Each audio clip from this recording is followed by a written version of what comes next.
Welcome to the 7th part of Target 2020 Prelims series. So far we have seen more than 300 topics with reference to 6 months from July 2019 to December 2019. This video presents you 55 important topics that represent the current affairs of January 2020. All these topics will be discussed in MCQ format for better understanding and also to reflect the Civil Services Preliminary Examination. These topics have been sourced from current affairs sources such as Hindu newspaper, Business Standard, etc.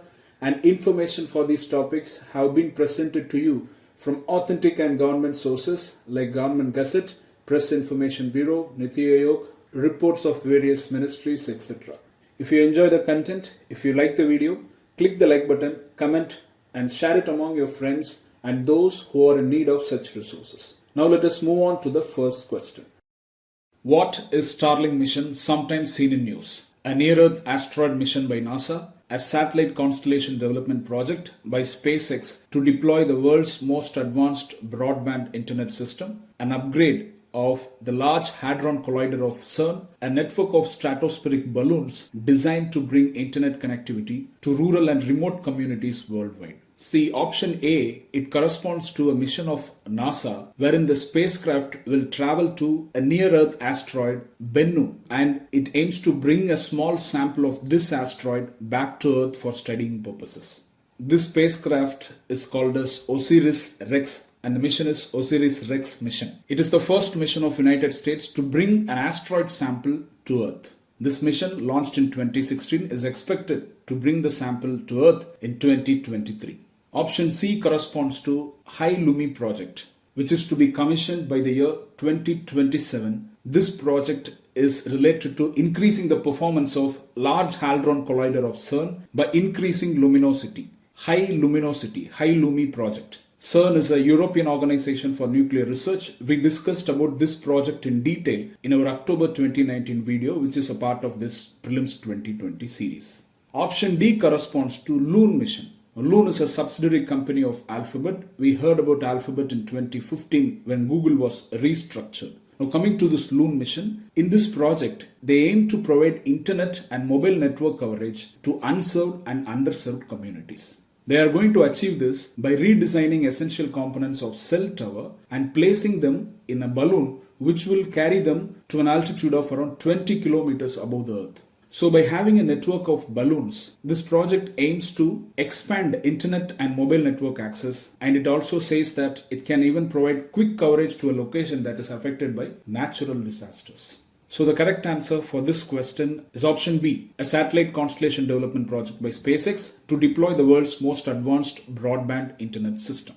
See, SpaceX is a private space company that is founded in 2002 by Elon Musk. It designs, manufactures and launches advanced rockets and spacecraft. Since 2019, this company is using its experience in building rockets and spacecraft so as to deploy world's most advanced broadband internet system.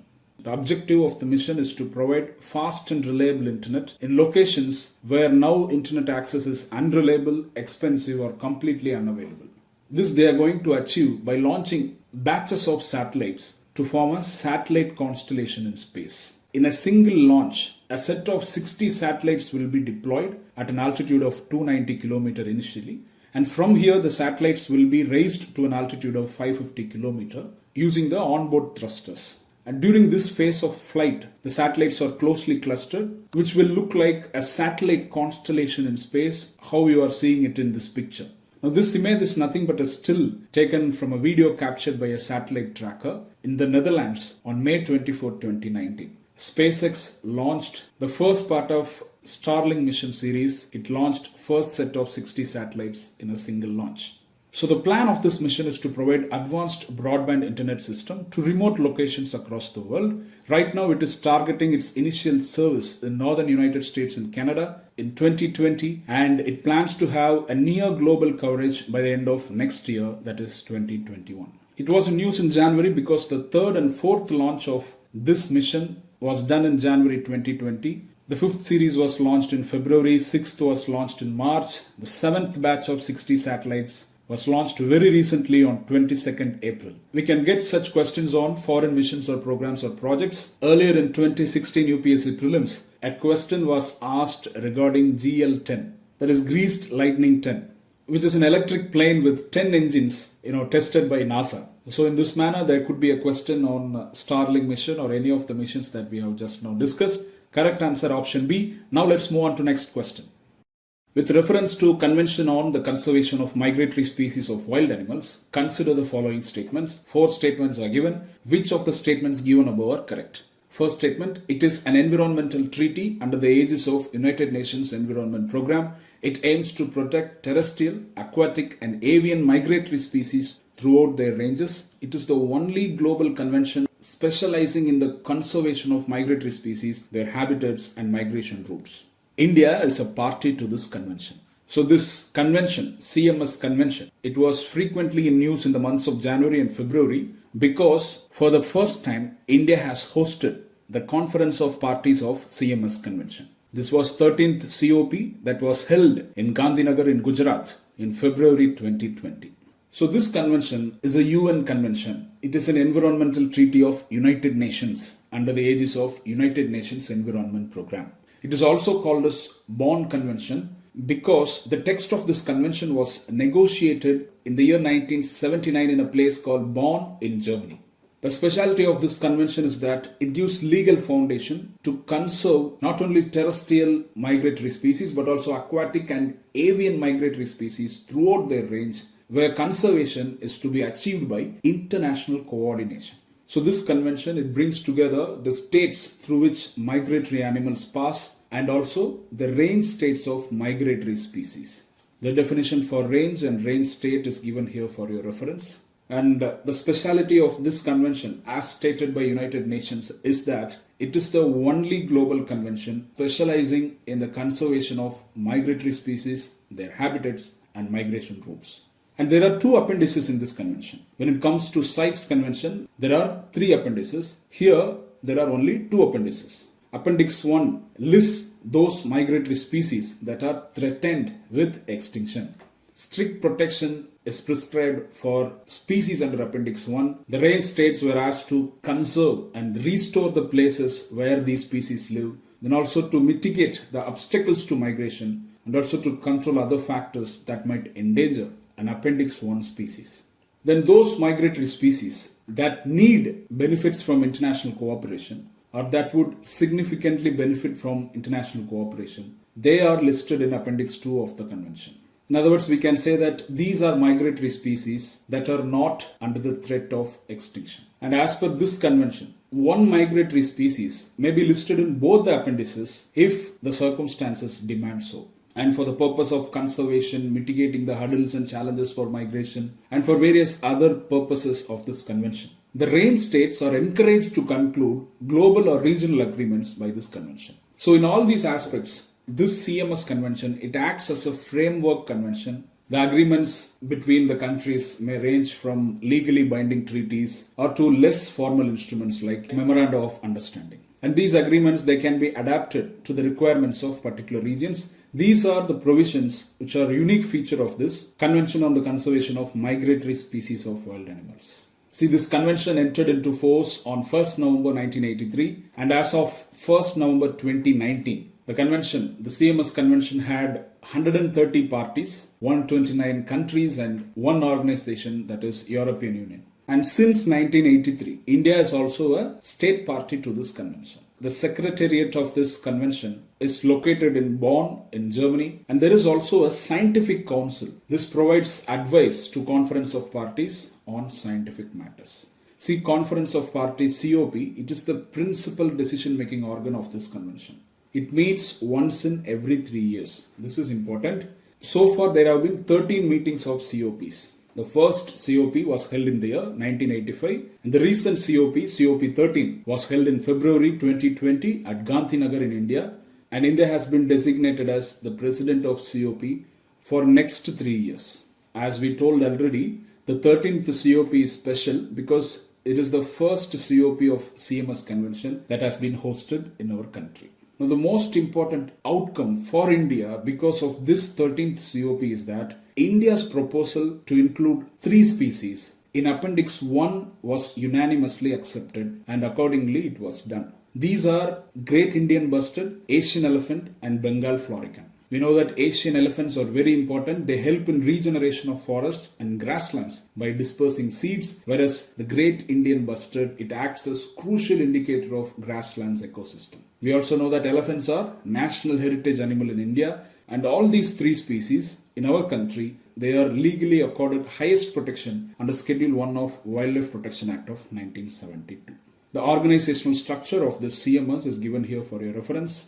Now come to the question. While observing the options, you can easily say that first statement is correct because it is given as correct statement in all the options. So let us shift our focus to second statement. It is also correct. We should not be diverted by seeing the term wild animals in the title of the convention. The convention aims to protect terrestrial migratory species, aquatic and avian migratory species as well. Here the term animals is used in the title, because even if you see avian species, birds, they are also part of Animalia kingdom. Now let's come to fourth statement. India is a party to this convention. This is correct. India is a party since the year 1983. So we have just confirmed that 1, 2 and 4 are correct. Now you see which option says these 3 statements are correct. There is only one option, option D, that states 1, 2 and 4 are correct. So correct answer for this question is option D, 1, 2, 3 and 4. So third statement is also correct. It is the only global convention that specializes in conservation of migratory species. So this statement is a touchstone example to tell us whenever we see superlatives like only, we should not immediately assume that the statement is wrong. Sometimes, in some cases, the statement will be correct, as in this case. So it's important to keep such unique facts in mind. So the correct answer for this question is option D, 1, 2, 3 and 4. Now let's move on to next question. This question is with reference to scheme of fund for upgradation and regeneration of traditional industries. 3 statements are there. Which of the statements given above are correct? First statement, the scheme envisages to organize the traditional industries and artisans into clusters to make them competitive and provide support for their long-term sustainability and economy of scale. The scheme covers 3 types of interventions, namely soft interventions, hard interventions and thematic interventions. A non-governmental organization with expertise to undertake cluster development can be an implementing agency under the scheme. See, the scheme of fund for upgradation and regeneration of traditional industries was launched in 2005-2006 by Ministry of Micro, Small and Medium Enterprises of Government of India. See, it aims to organize traditional industries and artisans into clusters. And under the scheme, support will be provided for the long-term sustainability and sustained employment of artisans. And here when we say traditional industry, it refers to an activity that leads to production of marketable products by using locally available raw material, skills and indigenous technology.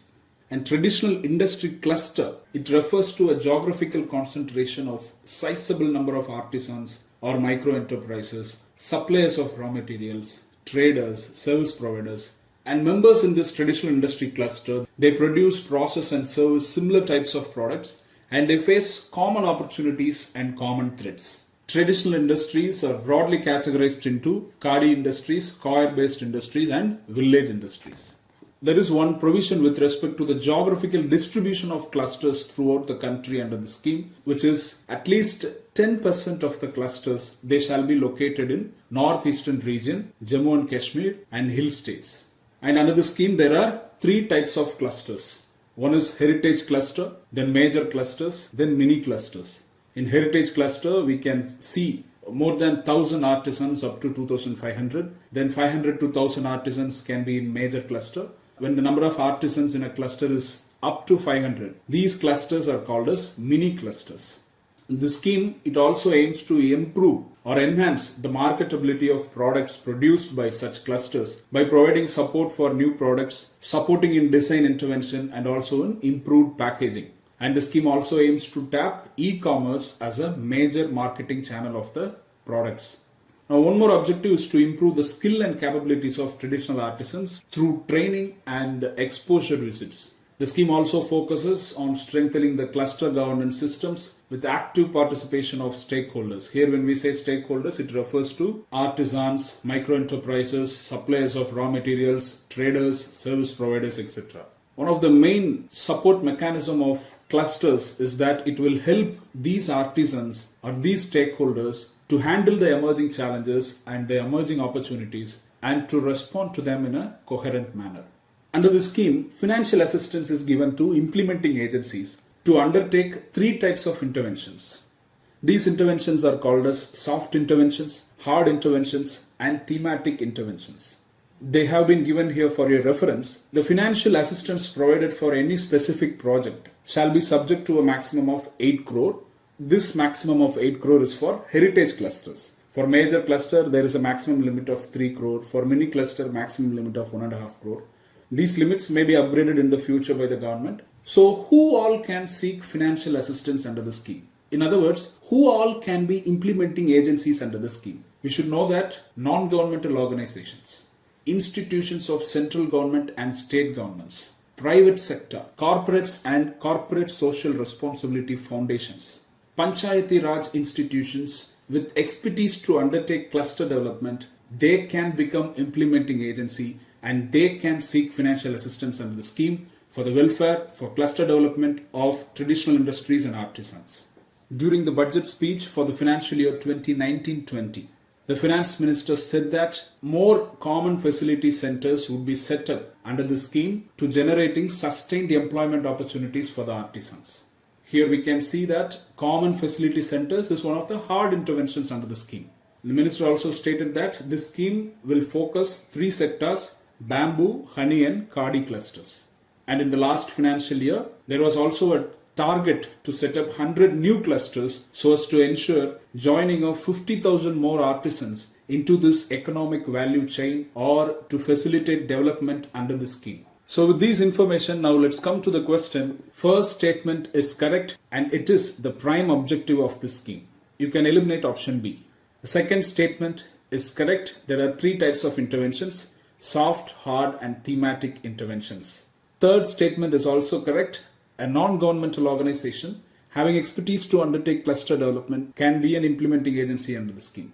Correct answer option D, 1, 2 and 3. Now let's move on to next question. This question is with reference to Atal Bhujal Yojana. Three statements have been given. Which of the statements given above are correct? It is a central sector scheme. The scheme is to be implemented for a 3-year period from 2020-21 to 2022-23. One of the components is incentivizing the states for achievements in improved groundwater management practices. See, Atal Bhujal Yojana, it is also called as Atal Jal. It was in news in January 2020 as it was launched in the last week of December 2019 on the birth anniversary of former Prime Minister Sri Atal Bihari Vajpayee. On the same day, the Prime Minister also named the Rohtang Tunnel as Atal Tunnel. See, this Rohtang Tunnel, it connects Manali in Himachal Pradesh with Leh in the Union Territory of Ladakh. So in this context, let us see few important facts with reference to Atal Jal scheme. See, Bhujal or Bhumi Jal refers to underground water. And this scheme is formulated to address criticality or critical state of groundwater resources in our country. The scheme aims to improve groundwater management in priority areas through community participation. So when we say priority areas, as of now a total of 78 districts in 7 states have been prioritized. And this scheme is to be implemented for a term of 5-year period from 2020-21 to 2024-25. So it seeks to promote Panchayat-led groundwater management. It also will promote behavioral change in the use of water with primary focus on demand-side management. That is, to the community there will be a call to conserve water and also to avoid wastage of water so as to reduce demand for groundwater. And this scheme has 2 components. One is to strengthen institutional arrangements available for sustainable groundwater management in the states. In this component, groundwater monitoring networks, water user associations, these institutional arrangements will be strengthened and there will also be capacity building. In the second component, states will be incentivized based on their performance in groundwater management practices. These practices include data dissemination, preparation of water security plans, and implementing management interventions with convergence of various schemes, and also adopting demand-side management practices. The total outlay for this scheme is Rs 6,000 crore. 50% will be in the form of loan from World Bank, and remaining 50% will be funded by the central government through regular budgetary support. And the burden of repaying loan received from World Bank will also be taken by the center. So the important fact about this Atal Bhujal Yojana is that it is a central sector scheme, meaning that states need not share financial burden for the scheme. So coming to this question, first statement is correct. Eliminate option B and option D. Now you have to confirm whether statement 2 is correct or not to arrive at the correct answer. Statement 2 is incorrect because it is to be implemented for a 5-year period. So the correct answer is option A, 1 and 3 only. Now you should not confuse with the objectives of Jal Shakti Abhiyan or Jal Jeevan Mission when we study Atal Bhujal Yojana. Jal Shakti Abhiyan is a time-bound mission mode water conservation program. Last year it was held in 2 phases. First phase from July to September and second phase was from October to November. It's a water conservation campaign. Coming to Jal Jeevan Mission, it is a centrally sponsored scheme. One of the objectives is to provide functional household tap connection to every rural household by the year 2024. Then we also have National Water Mission. Recently it was also news as it organized a workshop on rainwater harvesting and artificial recharge structures. This workshop is titled as Catch the Rain Where It Falls, Rainwater Harvesting and Artificial Recharge Structures for Water Conservation. So we have given you the objectives of National Water Mission under the National Action Plan for Climate Change for your reference. So the correct answer, option A, 1 and 3 only. Now let's move on to next question. This question is with reference to National Infrastructure Pipeline. Consider the following statements regarding the National Infrastructure Pipeline. 3 statements are given. Which of the statements given above are correct? It aims to invest more than rupees 100 lakh crore in infrastructure, both economic and social. Under National Infrastructure Pipeline, investment can be made in projects under construction, proposed greenfield projects, brownfield projects, and projects at the conceptualization stage. The total capital expenditure under NIP is shared between center and states on 50:50 basis. See, according to a report of Task Force in Department of Economic Affairs of Ministry of Finance, India needs to spend about 1.4 trillion US dollars or about rupees 100 lakh crore on infrastructure if we have to achieve 5 trillion US dollars of GDP by 2024-2025. Last year, that is in 2019, this task force was set up or constituted under the chairmanship of Secretary of Department of Economic Affairs. The objective was to draw up a national infrastructure pipeline, and accordingly this task force has come up with a pipeline. See, when we say national infrastructure pipeline, it is an investment plan for a period of 6 years from financial year 2019-20 to financial year 2024-25. The total project capital expenditure in infrastructure sectors in India during these years is projected to be around rupees 102 lakh crore. These are going to be invested on more than 6,500 projects across various sectors. However, emphasis will be given to safe drinking water, access to clean and affordable energy, healthcare for all, modern railway stations, airports, bus terminals, and world-class educational institutions. And this National Infrastructure Pipeline, it is also called as Infrastructure Vision 2025. Now, in addition to achieving the target of 5 trillion US dollar economy by 2025, this pipeline of infrastructure vision, it also aims to facilitate reforms in regulation and also in administration of public infrastructure services. These reforms shall be generic and also sectoral, and it shall be as per the best practices followed in the globe. Then this pipeline aims to push India up in global rankings when it comes to public infrastructure. With respect to examination perspective, we should note that this pipeline, it includes all projects, including those under construction, proposed greenfield projects, brownfield projects, and even those projects that are still at the conceptualization stage. And investments here are going to be made for both economic infrastructure and also social infrastructure. When we say economic infrastructure, this means investment is to be made in roads, railways, power, telecom, civil aviation, Ministry of New and Renewable Energy, steel, commerce, tourism, defense production, like that. When we say social infrastructure, this refers to school education, higher education, sports, agriculture, health, water resources, drinking water, housing and urban affairs, etc. NIP states that of around 100% of the total capital expenditure, 80% goes to roads, urban and housing, railways, power and irrigation. you can observe that close to 19.64 lakh crores are to be given for road sector, whereas only 1.56 lakh crores together are to be given for the entire education sector. Here it includes both school and higher education. Well, the document says that emphasis will be given to healthcare for all. You can see that the allocation in lakh crores for healthcare is 1.69 lakh crores. Now, the next important thing is the funding pattern under this pipeline. See, it is jointly funded by three players: center, states, and also the private sector. Center and states will contribute 39% each for the total capital expenditure. The remaining 22% is said to be contributed by private sector. This is as per the plan. We have to see how private sector will able to contribute this much money for this pipeline in the coming times because of various issues faced in the economy. Now let's come to the question. It aims to invest more than rupees 100 lakh crore in infrastructure, both economic and social. This statement is correct. So we can eliminate options B and options D because they do not say that the first statement is correct. Now we have to just confirm whether the second statement is correct or not. Under NIP, investment can be made in projects under construction, proposed greenfield projects, brownfield projects, and projects at the conceptualization stage. The statement is correct. So the correct answer for this question is option C, 1 and 2 only. Third statement is incorrect because the fund sharing pattern among center, states, and private sector is as 39%, 39%, and 22% respectively. Now let's move on to next question. Which of the following are components of Rashtriya Arogya Nidhi, an umbrella scheme implemented by Union Ministry of Health and Family Welfare? Rashtriya Arogya Nidhi, Health Minister's Cancer Patients Fund, Health Minister's Discretionary Grant, Scheme for Financial Assistance for Patients Suffering from Specified Rare Diseases. See, Rashtriya Arogya Nidhi Society was set up in the year 1997 with initial contribution of about 5 crore rupees made by Union Ministry of Health and Family Welfare.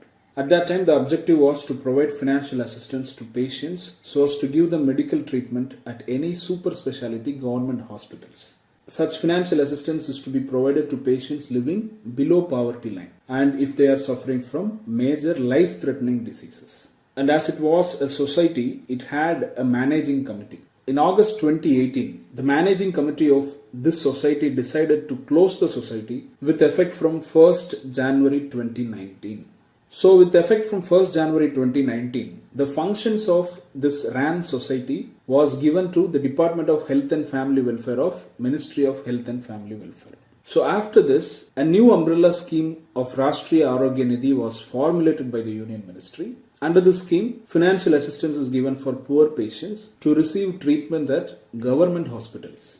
When we say poor patients, as informed already, patients belonging to families living below poverty line in their appropriate states and union territories. Here, an application for financial assistance has to be submitted. The submission has to be made to the treating hospitals with supporting documents like income certificate, ration card, etc. The application has to be recommended by treating doctor and medical superintendent of the particular hospital. And on receipt of these applications, financial assistance will be approved within a period of 1 month. Here, financial assistance of up to 15 lakh is provided for eligible patients in the form of one-time grant. This one-time grant will be forwarded to medical superintendent of the government hospital where the treatment is being received. And there are also revolving funds under this program that are set up in number of government hospitals. These revolving funds are set up so as to speed up the financial assistance provided to needy patients.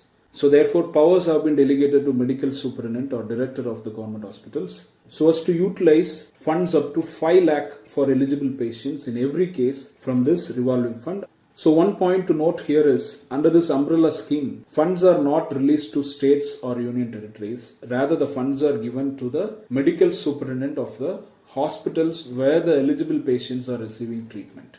The most important part of this scheme is that it has 3 components. One is Rashtriya Arogya Nidhi, under which financial assistance is provided for patients suffering from life-threatening diseases. And the next component is Health Minister's Cancer Patients Fund. Here the financial assistance is provided to patients suffering from cancer. And the third component is Scheme for providing financial assistance to patients suffering from specified rare diseases. Now, one of the specified diseases include lysosomal storage disorders in early stages for which enzyme replacement therapy is not available. And we have to also know that any life-saving procedure or any unspecified major illness or treatment or intervention if not covered under any of the components of this scheme, and if recommended by technical committee of this program, it could be considered for financial assistance. So coming to this question, Health Minister's discretionary grant is not a component under the scheme. So the correct answer is option C, 1, 2 and 4. So what do we mean by Health Minister's discretionary grant? Under this grant, a maximum amount of 1,25,000 is provided to patients whose annual family income is not more than 1,25,000. This amount is given as a grant to meet part of the expenditure on hospitalization or treatment received by the eligible beneficiaries in government hospitals. So correct answer option C. Now let's move on to next question. This question is with reference to Citizenship Amendment Act 2019. Any eligible person belonging to Hindu, Sikh, Buddhist, Jain, Parsi or Christian community from Afghanistan, Bangladesh or Pakistan who entered into India on or before the 31st day of December 2015 shall not be treated as illegal migrant. The special provisions of citizenship for above mentioned eligible persons is also applicable to the tribal areas of Assam, Meghalaya, Mizoram or Tripura as included in the 6th schedule to the Constitution. We know that the Citizenship Amendment Act 2019 received the assent of the President on 12th December 2019, and in January there were a lot of protests against this legislation. Therefore, for exam this year, we may expect a question on citizenship in general, or the question could be specific to this Citizenship Amendment Act of 2019. Last year prelims, there was a question on the provisions of Maternity Benefit Amendment Act of 2017. So we may expect a question in this manner from CAA. See, CAA 2019 deals with two set of individuals or two set of persons. One is persons who have come to India from 3 countries belonging to 6 religions.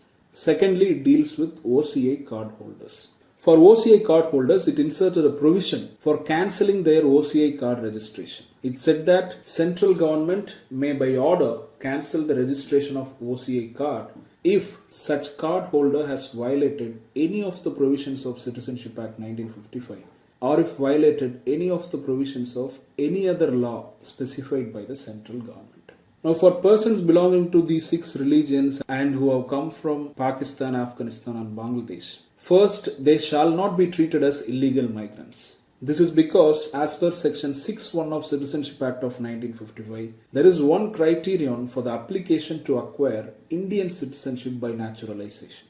That is, at the time of application, the person should not be an illegal migrant. Now, secondly, this Amendment Act, it inserted section 6 capital B into the Principal Act of Citizenship Act 1955. Section 6B deals with citizenship for the set of individuals who came to India from these 3 countries. But this section is not applicable to tribal area of Assam, Meghalaya, Mizoram or Tripura as included in the 6th schedule to the Constitution, and it is also not applicable to the areas covered under the inner line notified under Bengal Eastern Frontier Regulation of 1873. Now in this map, you can find Assam, Meghalaya, Tripura and Mizoram arranged in anti-clockwise direction. So it's a geography based trick to remember that in the tribal areas of these states, section 6B of CAA is not applicable. Now with respect to ILP, we know that right now it is in force in 4 northeastern states. What are those states? Arunachal Pradesh, its southern neighbor Nagaland, then Nagaland's southern neighbor Manipur, then Manipur's southern neighbor Mizoram. In this way you can remember ILP states using geography. Now the CAA 2019 also relaxed qualification of aggregate period of residence for the persons who have come from the 3 countries so as to acquire citizenship through naturalization. For these persons, the aggregate period of residence required is not less than 5 years, while this qualification in general for others is not less than 11 years. Therefore, CAA 2019 fast-tracks citizenship acquiring process for persons belonging to 6 religions from Pakistan, Bangladesh and Afghanistan. So now coming to the question, here both the statements are incorrect. First statement is incorrect because the date should be 31st day of December 2014. The second statement is incorrect because the special provisions for citizenship is not applicable to the tribal areas of Assam, Meghalaya, Mizoram or Tripura as included in 6th schedule. Correct answer option D, neither one nor two. This question is with reference to blue flag certification and relaxation of some provisions under CRZ notification. Earlier in 2017 prelims, a question was asked with reference to UGMARK certification mark. So we may expect a question in this regard with reference to blue flag certification.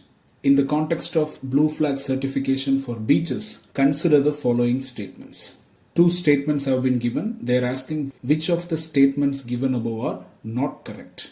It is a permanent certification awarded by Foundation for Environmental Education. Recently, Government of India relaxed the requirement of prior clearance under CRZ notification for some activities for all beaches to attain this certification. See, this topic was in news in January because on 9th of January 2020, the Union Ministry of Environment, Forests and Climate Change published an order.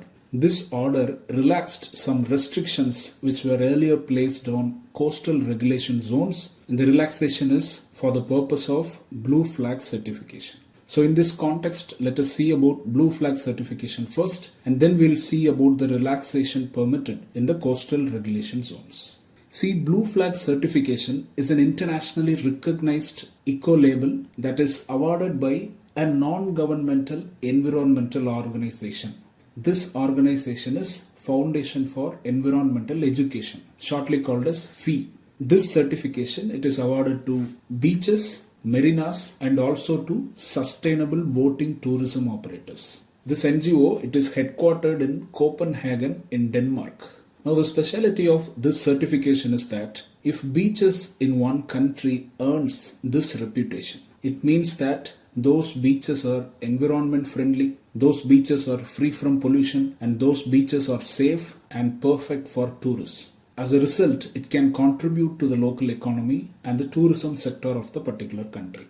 Now for a beach to get this certification, it has to meet stringent standards, around 33 standards in 4 areas. Now these 4 areas are important. One is environmental education and information, then environment management and conservation, then safety and services, then bathing water quality. These are the 4 areas. And at the global level, Spain tops the list with more number of beaches having such blue flag certification. If you see in India, no beach has received this blue flag certification till now.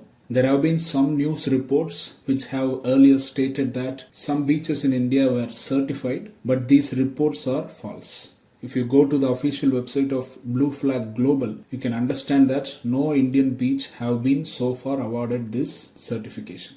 However, Government of India has identified around 13 beaches to develop necessary infrastructure to earn this certification. These beaches were identified in consultation with concerned state government or union territory government, but it was found that to allow development of blue flag certification specific infrastructure, some relaxation of rules in coastal regulation zones were required. Therefore, on 9th January 2020, only for identified beaches, a set of activities can be developed in coastal regulation zones.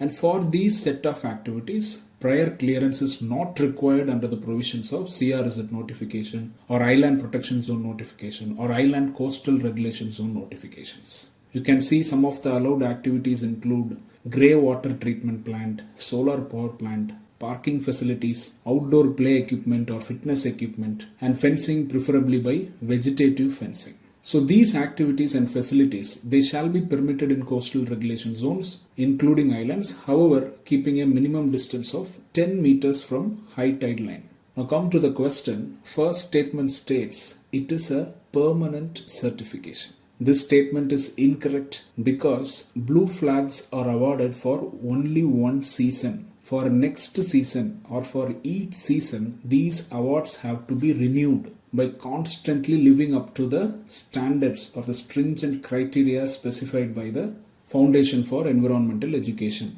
And second statement states, Government of India relaxed the requirement of prior clearance for all beaches to attain this certification. Now this statement is wrong. It is not for all beaches but only for identified beaches so as to earn blue flag certification and not for all beaches. So in this question, both the statements are incorrect. Question asks for not correct statements.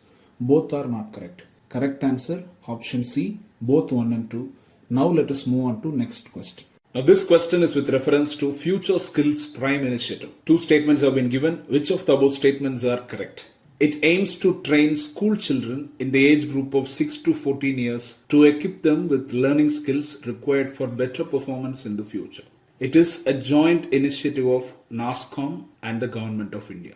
NASSCOM stands for National Association of Software and Service Companies. So before seeing about Future Skills Prime Initiative, let us see the initiative called as Future Skills. It is an initiative of NASSCOM in collaboration with Ministry of Electronics and Information Technology of Government of India.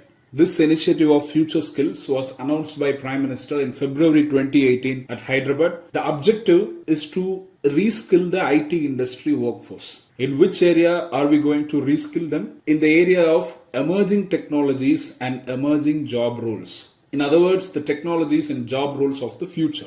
And since the announcement of this initiative, Ministry of Electronics and IT and NASSCOM, they have worked with the IT industry to reskill or upskill more than 2 lakh IT employees by using this Future Skills platform. See, this Future Skills platform is a digital learning platform. At present, this platform offers reskilling or upskilling of IT workforce in 10 emerging technologies across 70 new job roles and also across new skills. The 10 emerging technologies we can see: artificial intelligence, blockchain, big data analytics, cyber security, cloud computing, Internet of Things, virtual reality, 3D printing, mobile technology, and robotic process automation. So under this Future Skills platform, NASSCOM aims to reskill or upskill around 2 million professionals and potential employees and students in the IT industry over a period of 5 years. What happened recently in the third week of December 2019? This Future Skills initiative, it was expanded to Future Skills Prime. As a result, it was in news in December and also in Jan 2020. And it's a program for the future. Anyway, it will be in news hereafter as well. The expansion of Future Skills program was approved by Ministry of Electronics and IT in December. In this expanded program called Prime, here the goal is to train 4 lakh professionals in next 3 years. And for this purpose, Government of India has announced investing rupees 436 crore on this initiative over a period of next 3 years. Here Prime stands for Program for Reskilling or Upskilling of IT Manpower for Employability. So training under this Prime Initiative of Future Skills would be extended to 3 categories of beneficiaries. One is among IT industry professionals across different segments, then higher education students, then government officials. So when we say Future Skills Prime program, it's the expanded Future Skills program. And NASSCOM states that this Future Skills Prime Initiative is one of the largest government-led digital skilling initiatives in the world. Now, the salient features of this expanded initiative is highlighted here for your reference. You can find that this program plans to give a skill wallet where on certification, an individual will have the opportunity to receive up to rupees 12,000 as incentive from the Government of India. And each learner will also get a skills passport where the competencies or certifications acquired by the learner will get accumulated. Now, the common objective of both the Future Skills Initiative and the Future Skills Prime Initiative is to showcase India as the global hub for talent development in emerging technologies and also in globally recognized process structures. And these programs, they also aim to build a future-ready workforce and also to accelerate the technology sector in achieving its skilling targets for the country. Now come to the question. So the first statement is incorrect, whereas the second statement is correct. Question asks for correct statement. The correct answer is option B, 2 only. Now let us move on to next question. Consider the following statements with reference to Island Development Agency. 2 statements have been given. Which of the statements given above are correct? It develops World Heritage activities in small island developing states, providing support for new nominations to the UNESCO's World Heritage List and sustainable conservation and management practices for sites already inscribed. The agency was constituted at the UN Conference on Environment and Development in the year 1992. Which of the statements given above are correct? C. Island Development Agency is a domestic initiative of Government of India. central government established this agency under the chairmanship of Minister of Home Affairs. Niti Aayog says that India has around 1,382 offshore identified islands. So an agency was needed for the purpose of sustainable development of these islands with the participation from the local community. Therefore, this agency, Island Development Agency, was set up on June 1 of 2017. One of the main purposes of this agency is to oversee the comprehensive development of islands. Now, it was in news in January 2020 because this agency held its 6th meeting in New Delhi in Jan 2020. In that meeting, the holistic development of island scheme was reviewed, and note that this agency has mandated Niti Aayog to lead the holistic development of islands program. So in the oversight of this agency, development plans for islands are prepared and they are being implemented in phases. These plans, they focus on job creation for islanders mainly through two ways: tourism promotion, export of seafood and coconut based products that are made in the islands. As of now, these plans are in implementation in 4 islands of Andaman and Nicobar and 5 islands of Lakshadweep.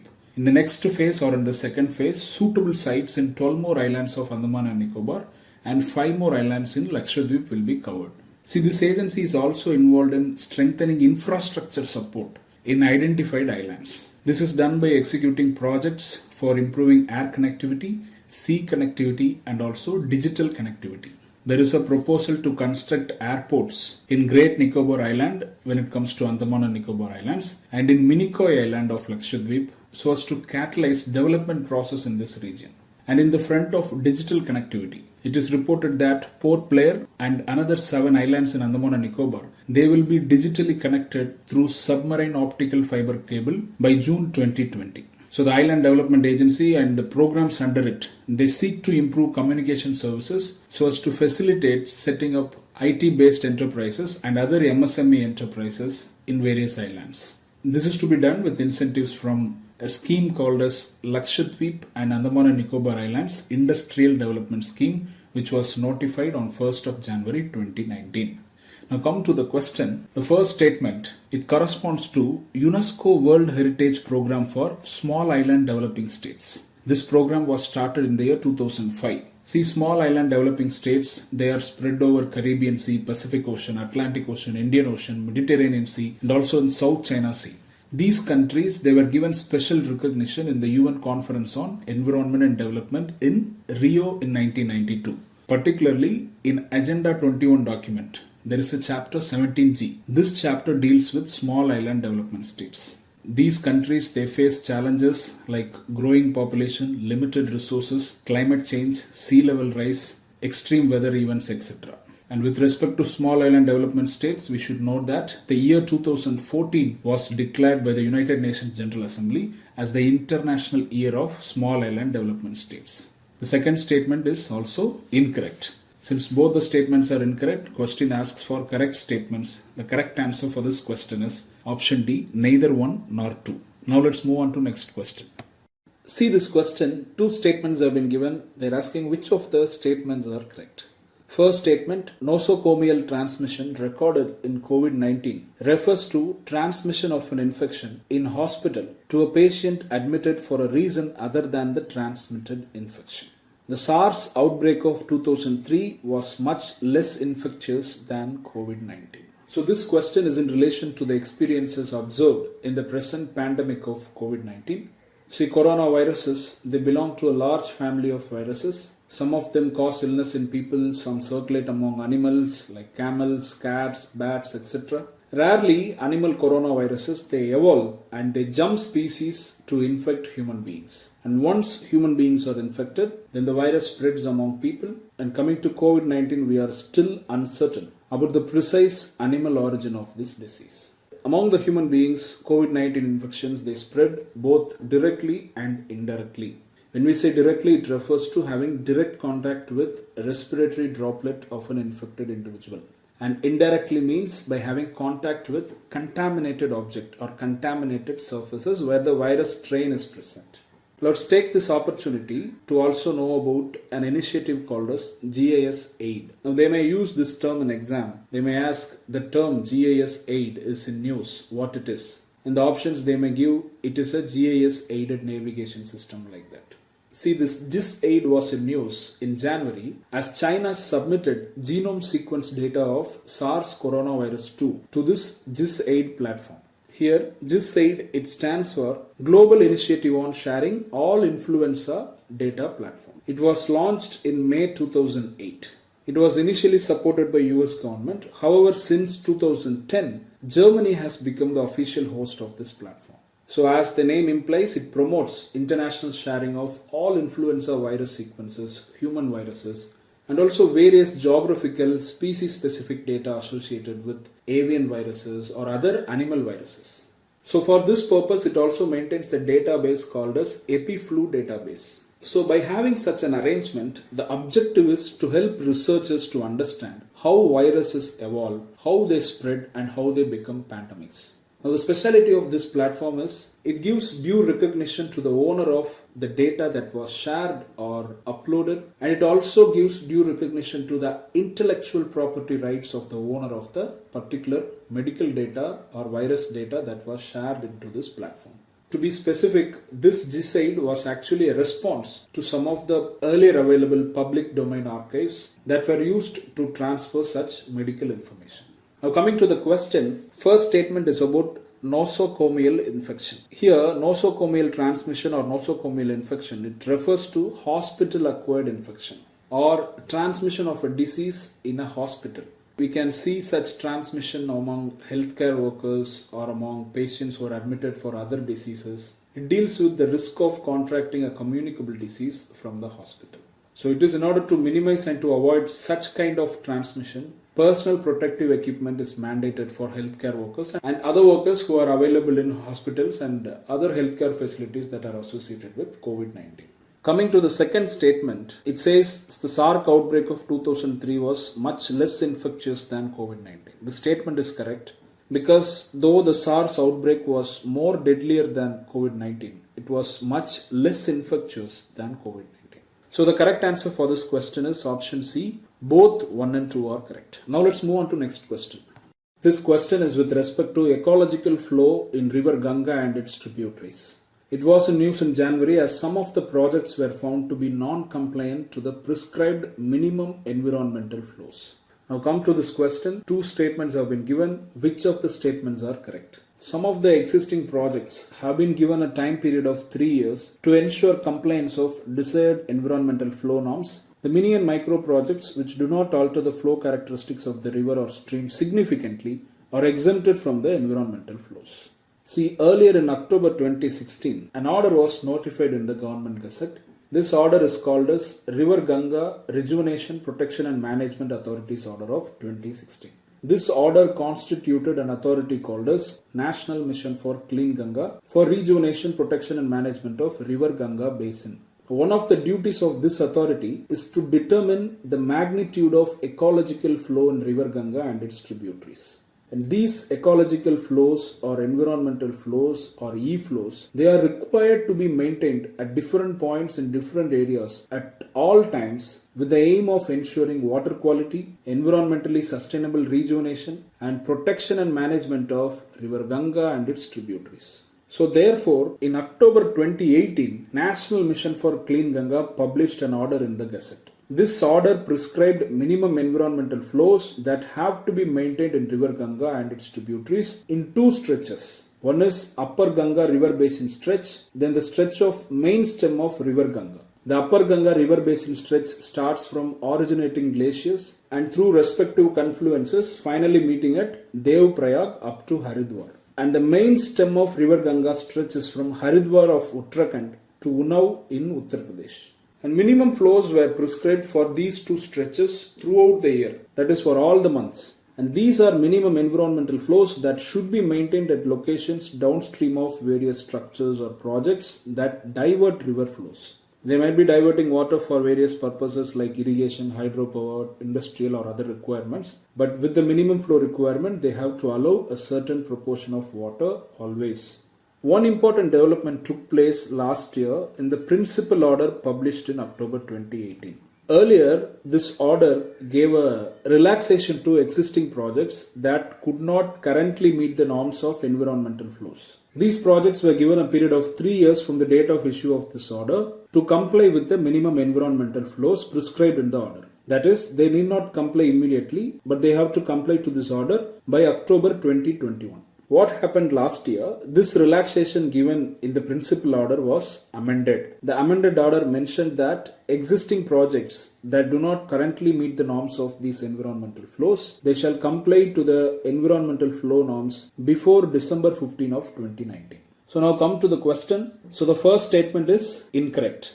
This provision was earlier available in the principal order, but it was amended in September 2019. So now this provision is not there. Statement 1 is incorrect. Second statement is correct. These mini and micro projects, if they do not alter the flow characteristics, they are exempted from the environmental flows. Correct answer option B, 2 only.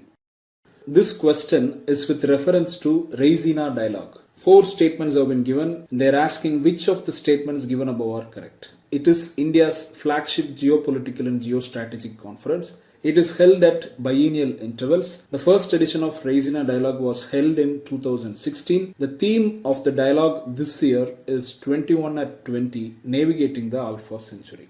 See, Raisina Dialogue was in news in January as the 5th edition took place in Jan 14 to 16. It is India's flagship global conference engaging with geopolitics and also geoeconomics. This dialogue is committed to address most challenging issues faced by the global community. The speciality of this program is it is a multi-stakeholder, cross-sectoral discussion platform. It includes participation and involvement of not only state representatives but also participation of global leaders in policy, in business, in media and also from civil society. Usually this conference is held in New Delhi annually. It is organized by Ministry of External Affairs in collaboration with Observer Research Foundation. Now the theme of the 5th edition conducted this year is 21 at 20, Navigating the Alpha Century. It's like thinking about the 21st century in 2020, about how to navigate this Alpha Century. Last year the theme was a world reorder, new geometries, fluid partnerships, uncertain outcomes. And the theme of first edition of Raisina Dialogue was Asia, regional and global connectivity. Sometimes they may ask theme-based questions as well. Earlier in 2017 prelims, they have asked this question where we can find a statement including theme of a particular conference. They gave the theme of the conference in 2016 as the theme for the very first edition of the conference. So in that sense, it is important for us to know themes of present and recent years and also the themes of first edition of the event. Now in this context, let us also see one more important global dialogue called as Shangri-La Dialogue. See, it is called as Asia's premier defense summit. So it is hosted by an international think tank called as International Institute for Strategic Studies. This dialogue is annually held in Singapore, usually in the month of May or June, with the support from the government of Singapore. This year, this dialogue was scheduled to be held in the first week of June in Singapore. However, because of COVID-19, the event has been cancelled. The name Shangri-La is the name of the hotel where this event is held. Now, because of the complete or dominating participation of state representatives, defense ministers, etc., this Shangri-La dialogue, it is also called as Track 1 interaction that is coordinated by a Track 2 organization. Track 1 refers to government representatives, Track 2 represents civil society, non-government entities. In this context, if you see Raisina Dialogue, it is Track 1.5 diplomacy as it includes both state representatives and leaders in policy, business, media and civil society. Now, the International Institute of Strategic Studies that hosts Shangri-La Dialogue was founded in United Kingdom in 1958 with focus on nuclear deterrence and arms control. One of the very important publication of this institute is the Military Balance Report. There is one another strategic international conference you might have heard in news called as Munich Security Conference. See, it is organized by a non-profit organization called as Munich Security Conference Foundation. In February, you might have seen in news that our External Affairs Minister participating this year's Munich Security Conference, which is the 56th edition of such conference. Now coming to the question, first statement is correct, second statement is wrong. It is not held at biennial intervals. Since the first edition in 2016, it is being held annually. So eliminate option B. Third statement is correct and the fourth statement is also correct. Therefore, the correct answer is option D, 1, 3 and 4. Now let's move on to next question. This question is with reference to Shanghai Cooperation Organization. 4 statements have been given. They are asking which of the statements given above are correct. This topic was in news in January 2020 as it was reported that in this year, India will be hosting Council of Heads of Government of SCO member countries. First statement, it is an intergovernmental international organization with its secretariat based in Shanghai. It comprises 8 member states with latest additions being India and Pakistan. It has observer status in United Nations General Assembly. Russian and Chinese languages are the official working languages of SCO. Now coming to SCO, see it is a permanent intergovernmental international organization. Creation of this organization was announced in the year 2001 by 6 countries. 5 countries were already part of Shanghai 5 mechanism and the other country was Uzbekistan. When we say Shanghai 5, it is a political association of 5 countries which is based on confidence building in the border area of 5 countries, then agreement on mutual reduction of armed forces in the border area. Shanghai 5 includes Russia, China, Kazakhstan, Kyrgyzstan and Tajikistan. And with the accession of Uzbekistan into Shanghai 5 in the year 2001, Shanghai 5 was renamed as Shanghai Cooperation Organization. In the next year, in June 2002, the Charter of SCO was signed. This was signed at the St. Petersburg Summit of Heads of State of SCO and it came into force in September 2003.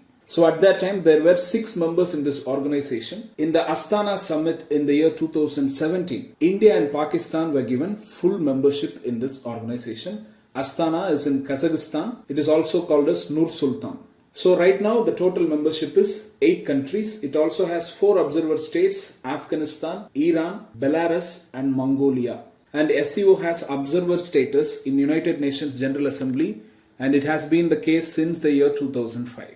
And in the present year, that is from July 2019 to July 2020, the SCO presidency is with Russian Federation. And since the inception, SCO has mainly focused on regional security issues, particularly in fight against regional terrorism, religious extremism, and also ethnic separatism. Internal policy of this organization is based on principles of mutual trust, benefit and equality, whereas its external policy is stated to be based on the principles of non-alignment, non-targeting of any third country and also openness. It has 2 permanent bodies, SCO Secretariat. It is based in Beijing. Just because the name has Shanghai, we should not consider that its Secretariat is in Shanghai. Then the Executive Committee of RATS, that is the Regional Anti-Terrorist Structure, is in Tashkent in Uzbekistan.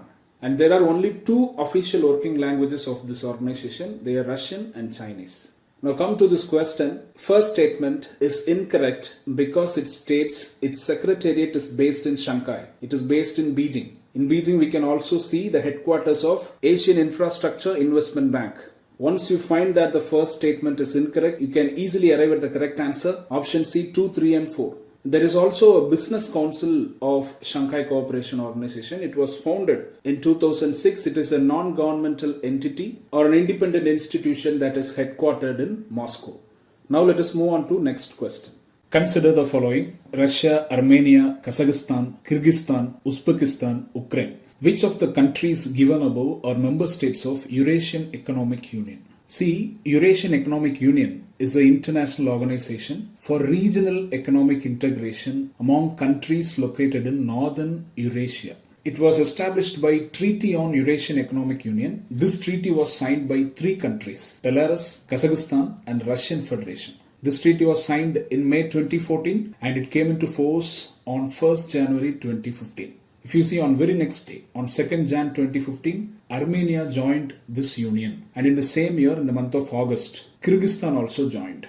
So these are the 5 member countries part of this Eurasian Economic Union. Actually, it was formed in response to economic and political influence of European Union and other Western countries. So if you see the member nations of this Eurasian Economic Union, it includes 3 SCO members and Armenia and Belarus. The 3 SCO members are Russia and 2 Ks, Kyrgyzstan and Kazakhstan. To be very simple, this Eurasian Economic Union, it provides for free movement of goods, services, capital and labor among these 5 member states.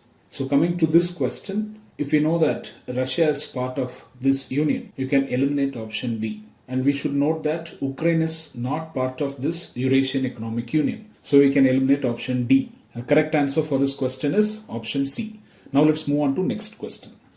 This question is with reference to Hormuz Peace Initiative meeting which was held in January 2020. Consider the following statements with reference to Hormuz Peace Initiative. It is an initiative led by United States of America. Strait of Hormuz connects the Persian Gulf with the Gulf of Aden. Which of the above statements are correct? See, this Hormuz Peace Initiative was initially proposed by President of Iran in last year in the month of September. So this initiative is organized and led by Iran, not United States of America. As a part of this initiative, a meeting was arranged in January 2020. India, along with China, Oman and Afghanistan, did participate in this meeting. That is why it was in news. The mentioned objective of this initiative is to stabilize Strait of Hormuz.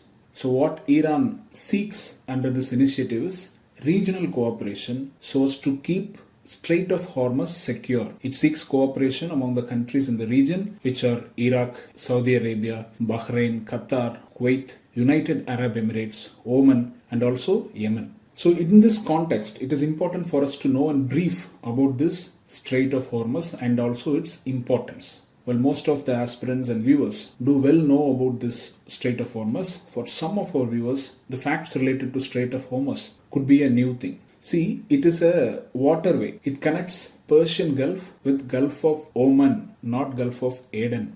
And this strait, it separates Iran and Oman. Here you can see Iran, and in this side you can see United Arab Emirates. But what about the top of this horn? Is it a place of United Arab Emirates? The answer is no. Because this is a peninsula called as Musandam Peninsula, which is a territory of Oman, not United Arab Emirates. Now the Strait of Hormuz is important because it is gateway for significant amount of global oil supplies. 30% of seaborne traded crude oil, it passes through Strait of Hormuz every single day. So why India calls for peace in this strait? One of the reasons is around 67% of India's oil imports and around 50% of India's liquefied natural gas imports comes through this strait. So stability, peace and security of this strait is of utmost importance for our country. Now let's come to the question. First statement is incorrect because it is an initiative led by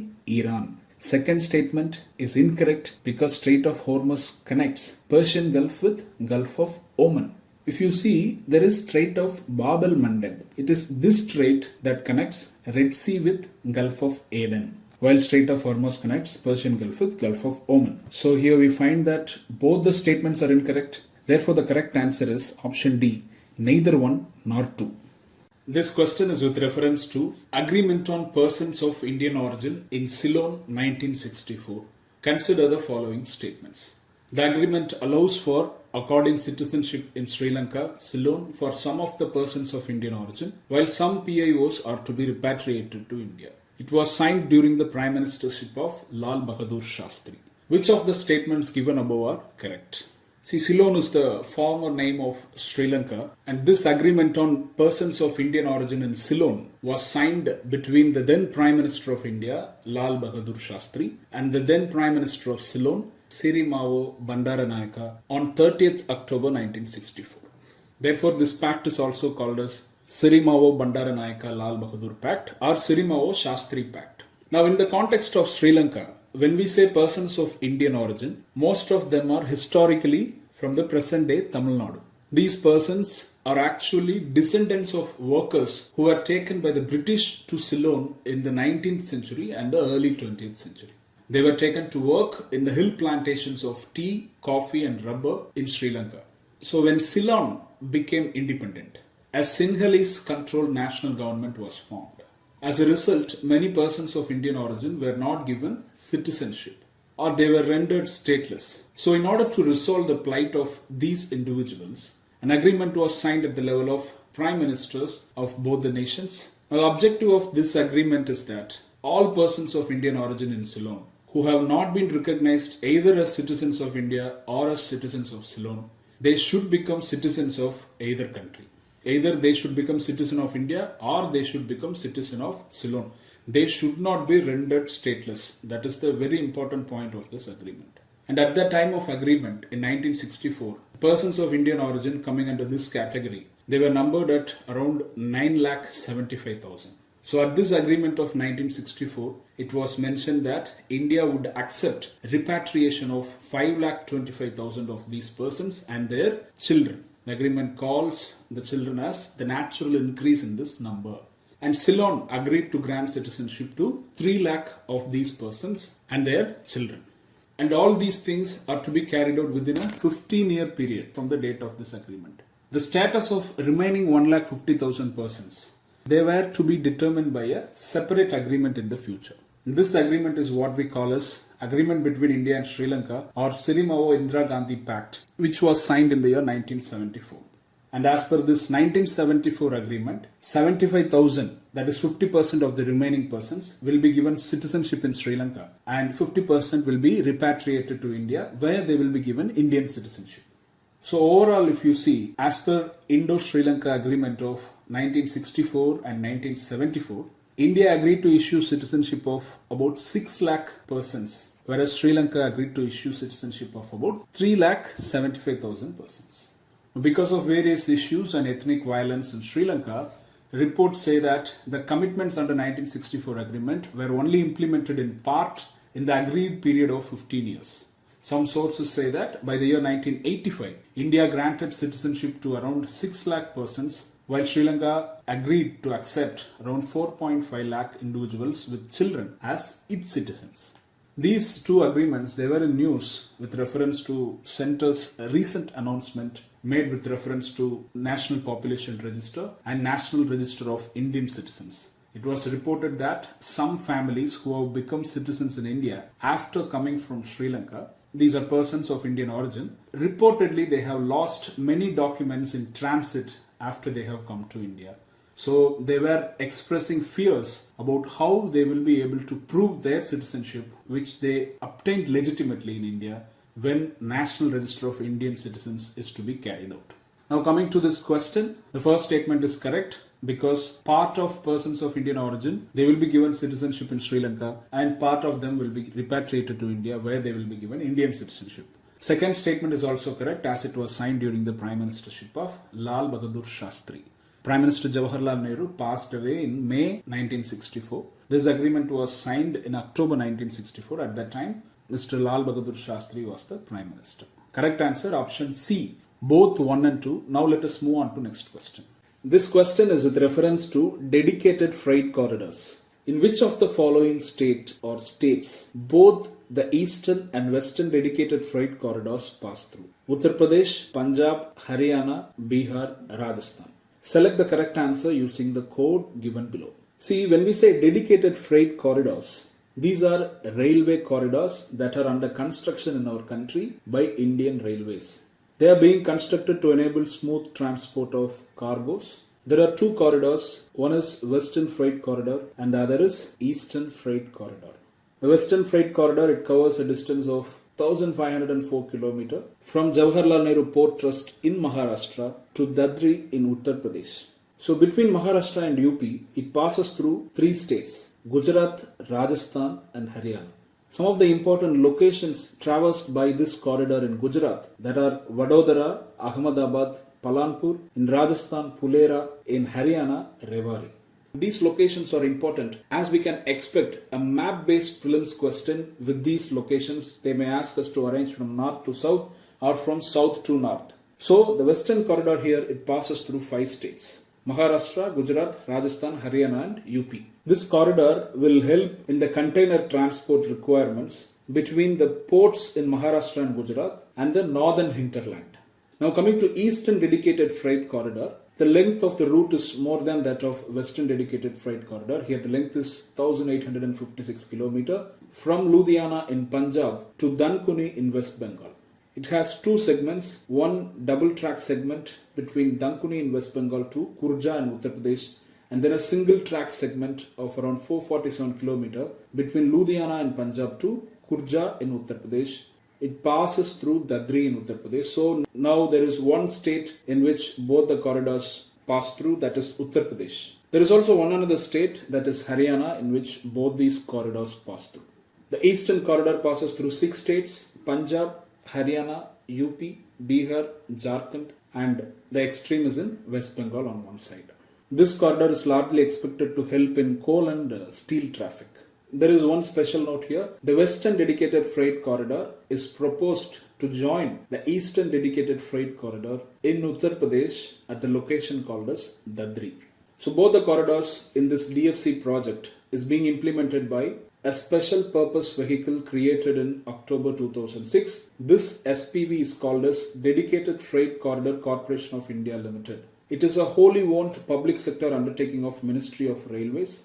Recently, Government of India has reported that the 2 corridors are targeted to be completed in phases by December 2021.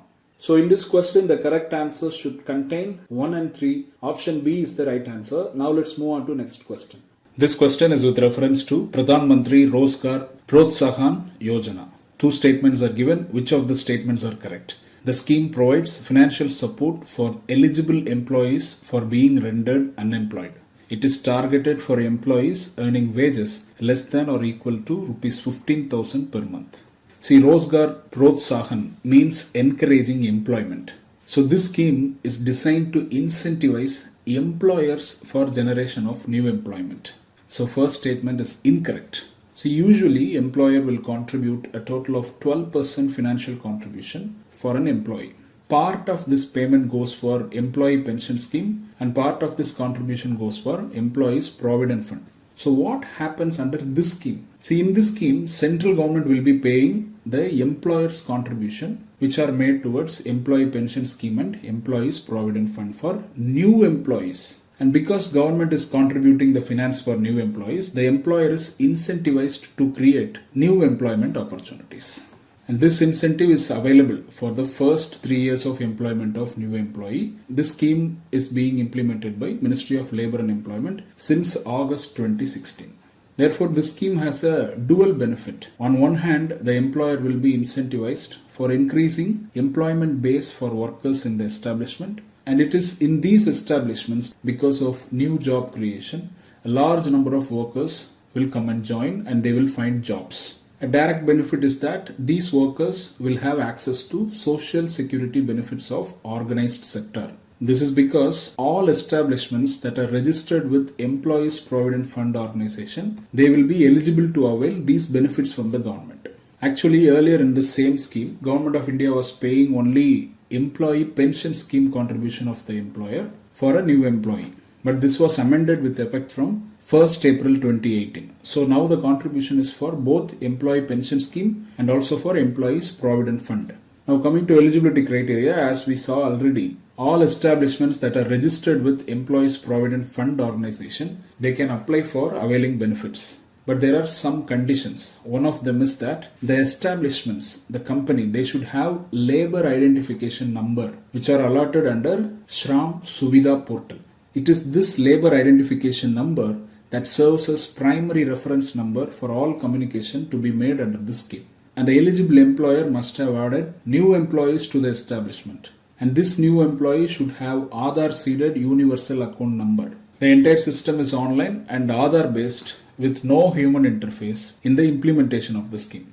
Another important point is that this scheme is for new employees who are earning wages less than or equal to Rs 15,000 per month. Even if the new employee changes her job to another new establishment, then that establishment can avail the scheme benefits for the remaining balance period in the 3 years. Now coming to the statements, first statement is incorrect because it is the objective of Atal Bimit Vyakti Kalyan Yojana, which is also a scheme under Ministry of Labour and Employment.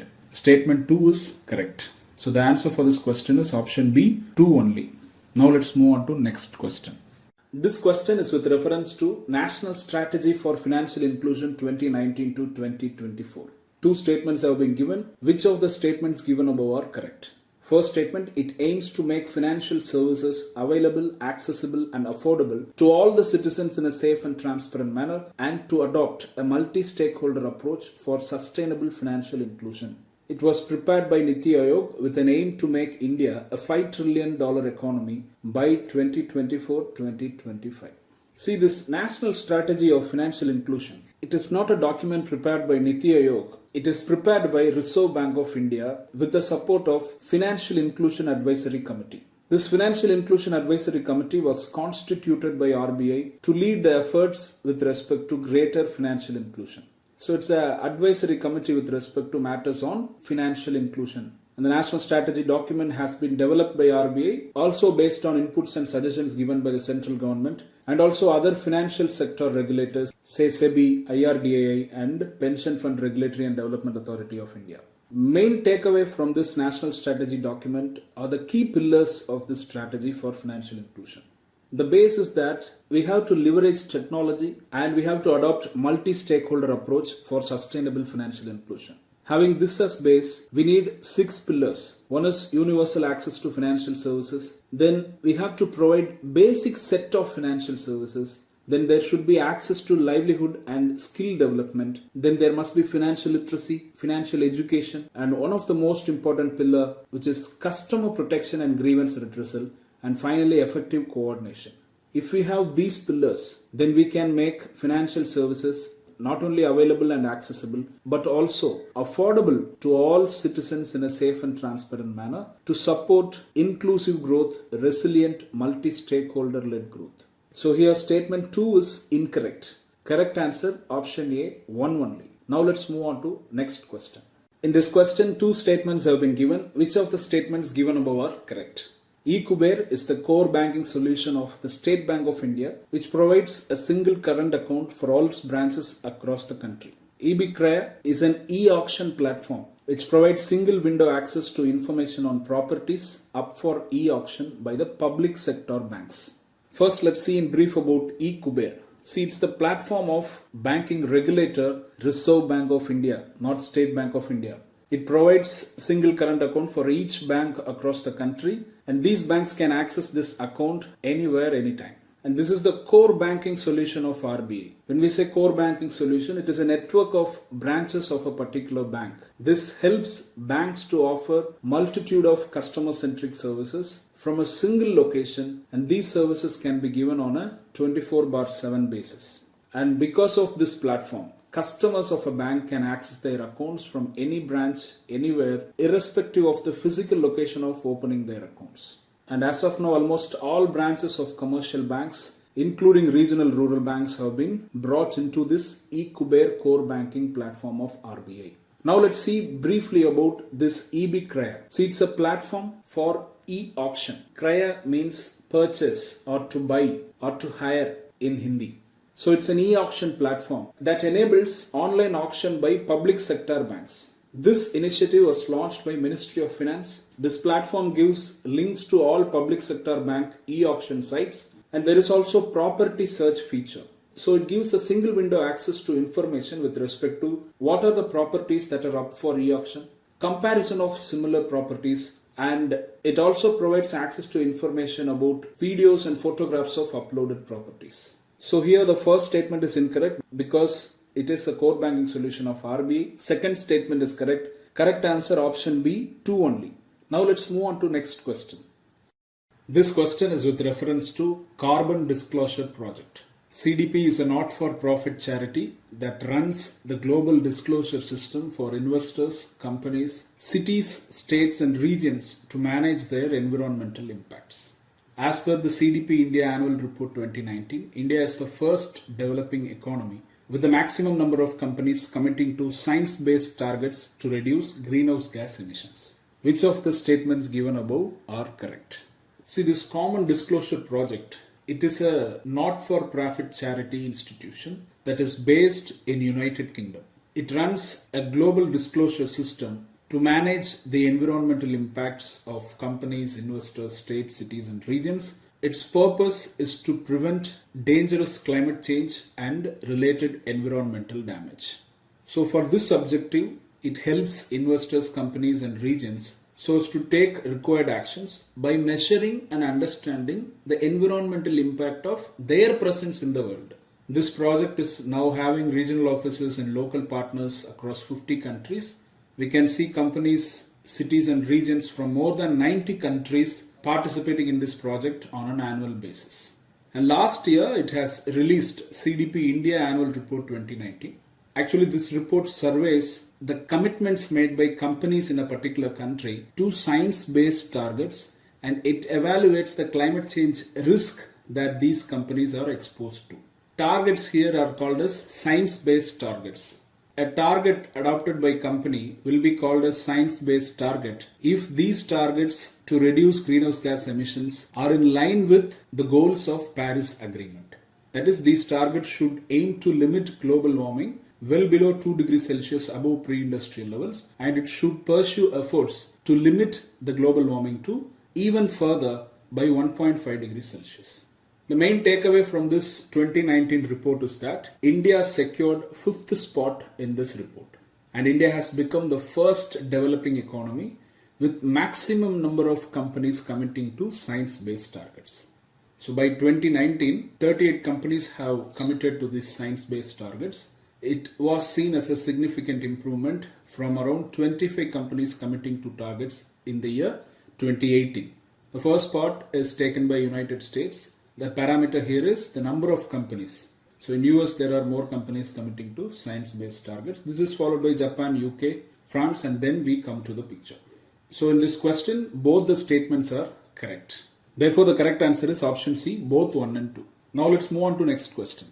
Global Climate Risk Index is published by. The correct answer for this question is option C, German Watch. Know that German Watch is also part of releasing Climate Change Performance Index along with New Climate Institute and Climate Action Network. Now when we come to Maplecroft, it releases Climate Change Vulnerability Index. United Nations Environment Program, it releases Emission Gap Report and Global Environment Outlook. The Global Climate Risk Index 2020 was released in December 2019. Hence, it was in news in December 2019 and also in Jan 2020. This index, it analyzes impacts of extreme weather events and associated socio-economic data.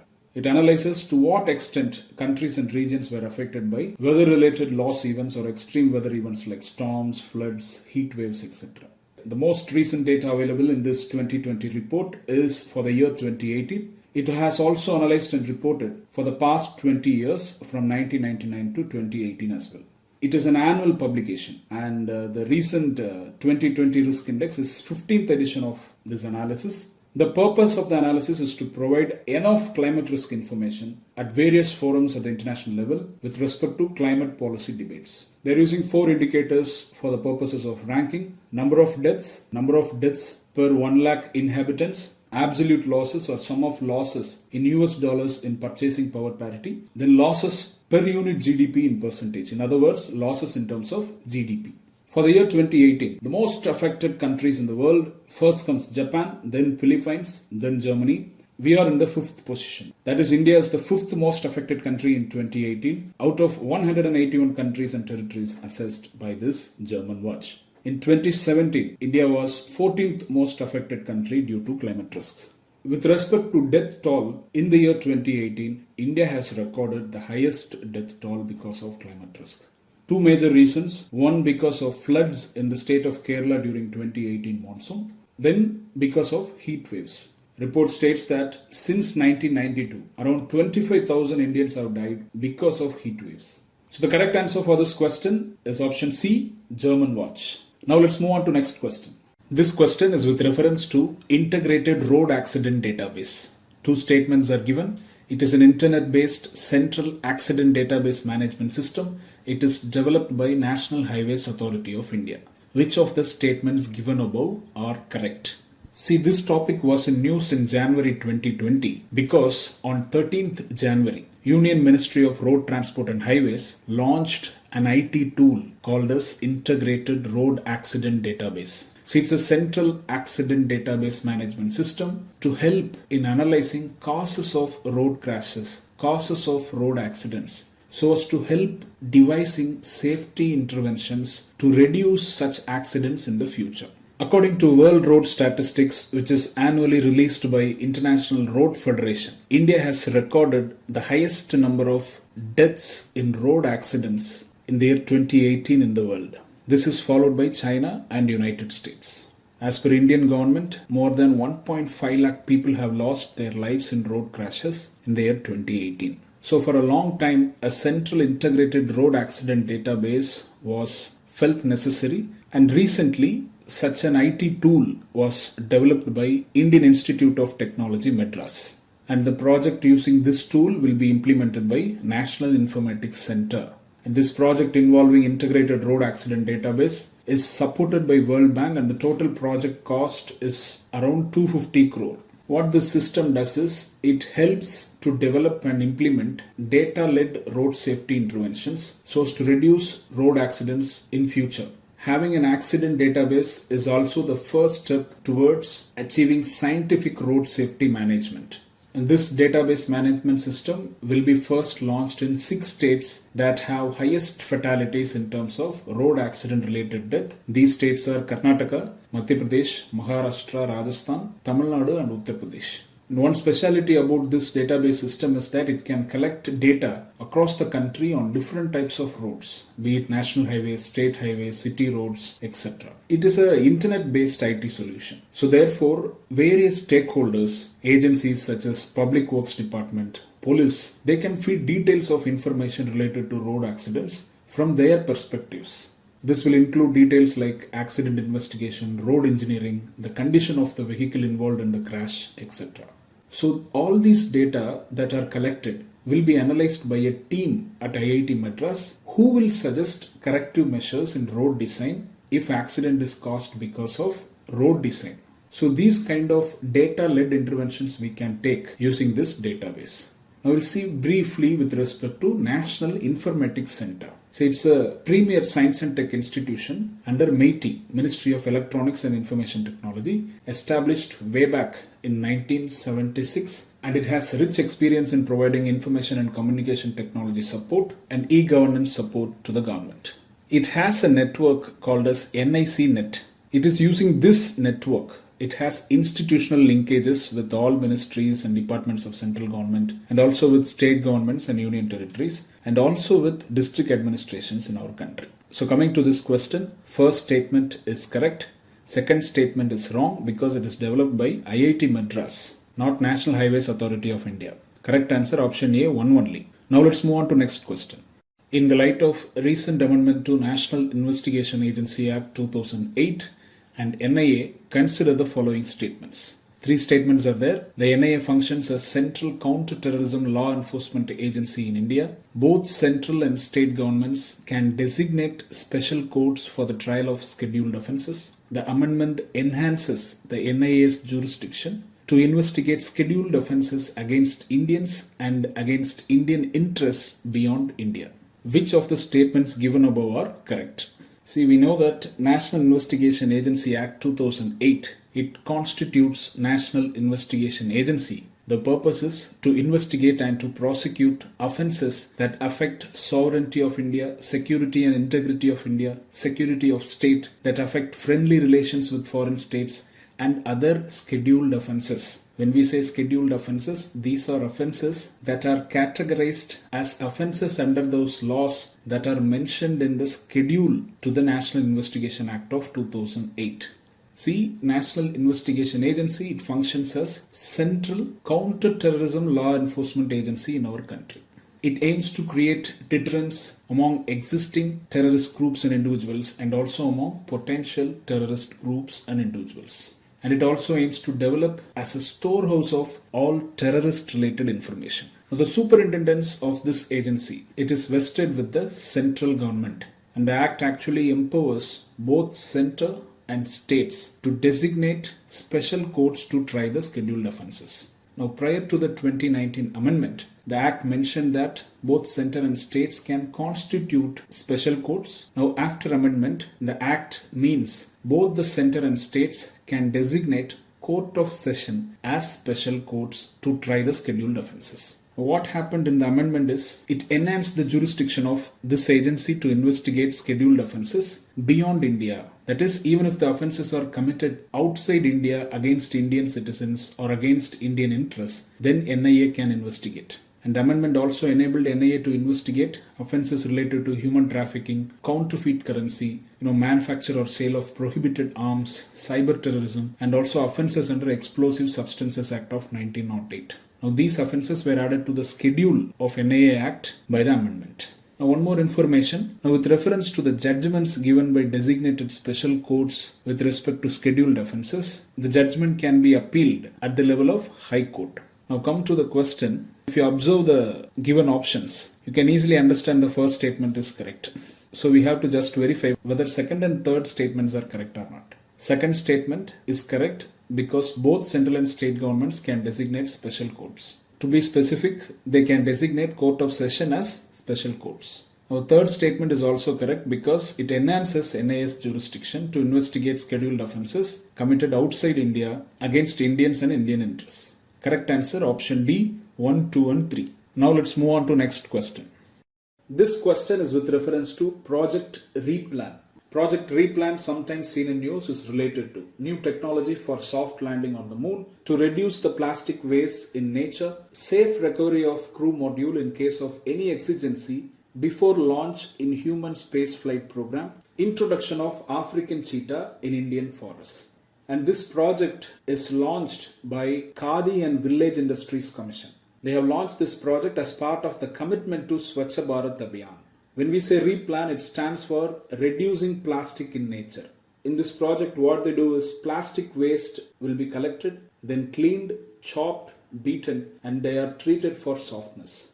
Then what they will do is they will mix paper raw material or cotton rags pulp 80%, then 20% will be treated plastic. In this ratio of 80:20, the plastic will be mixed with paper raw material. And using this mixture, plastic mixed carry bags are made. So the correct answer for this question is option B, to reduce plastic waste in nature. Now coming to Khadi and Village Industries Commission, see, it is a statutory body or a statutory commission, because it is established under section 4 of a statute called as Khadi and Village Industries Commission Act of 1956. Before this commission, there was All India Khadi and Village Industries Board, and since April 1957, this commission took over the works of the All India Khadi and Village Industries Board. This commission is an apex organization under Ministry of Micro, Small and Medium Enterprises. It aims for the development of Khadi and village industries in rural areas in coordination with agencies that are engaged in rural development. There are three broad objectives: social objective of providing employment, economic objective of producing saleable articles. Then it has a wider objective to create self-reliance among poor and to build a strong rural community spirit. So the correct answer here is option B. Now let's move on to next question.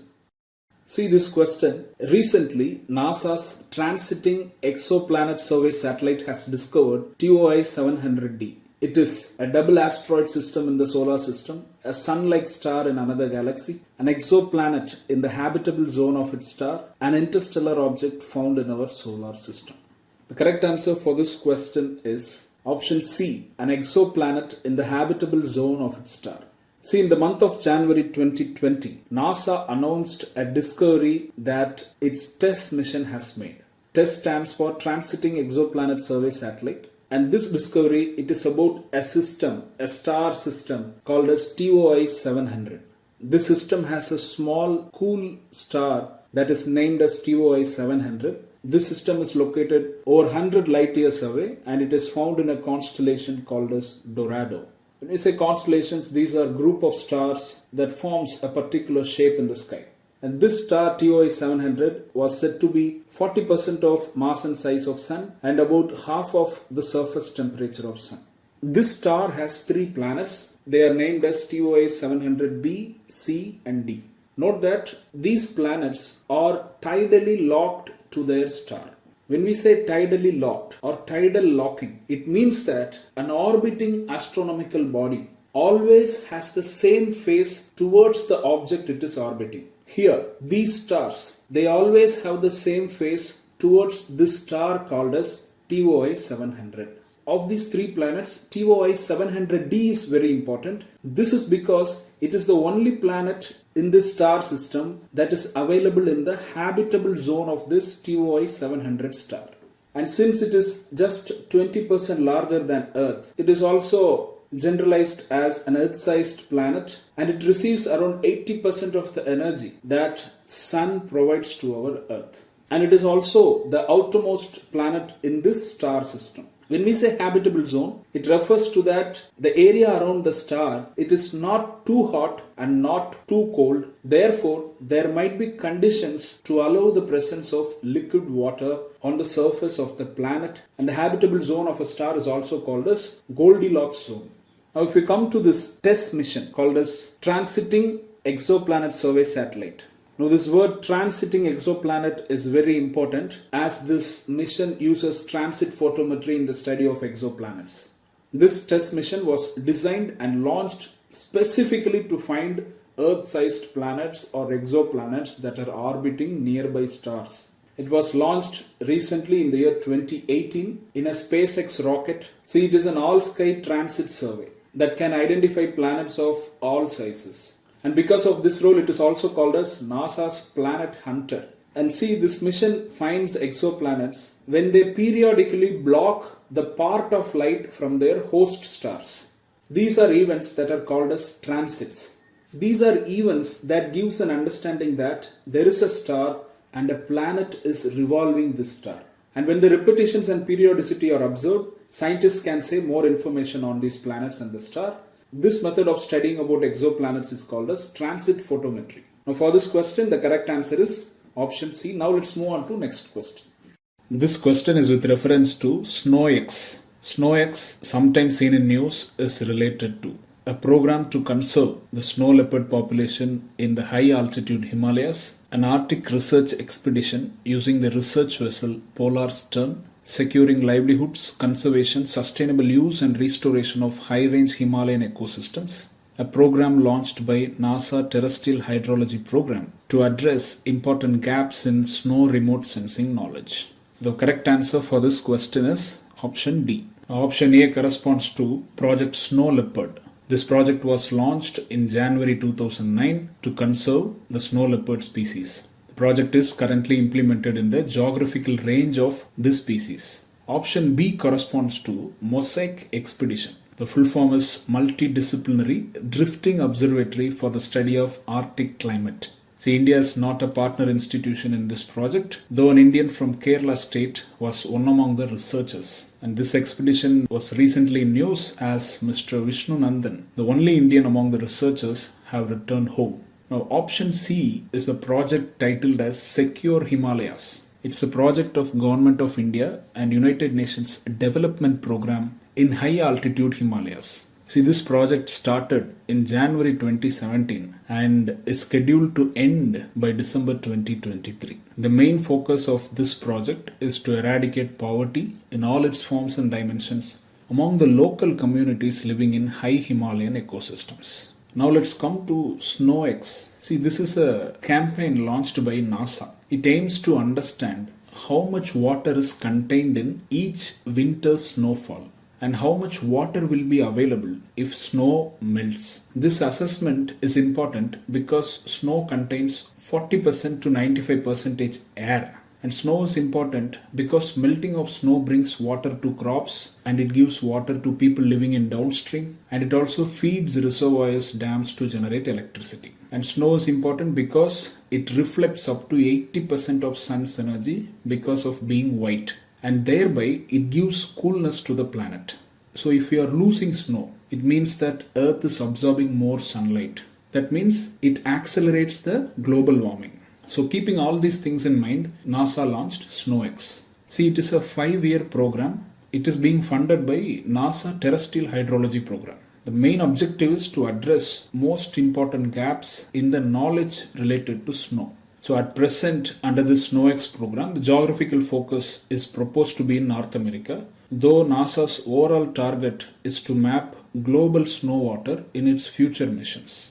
This SNOWX is to be carried out by using various aerial campaigns or airborne campaigns, and also by various other instruments and through remote sensing. So the correct answer here is option D. Now let's move on to next question.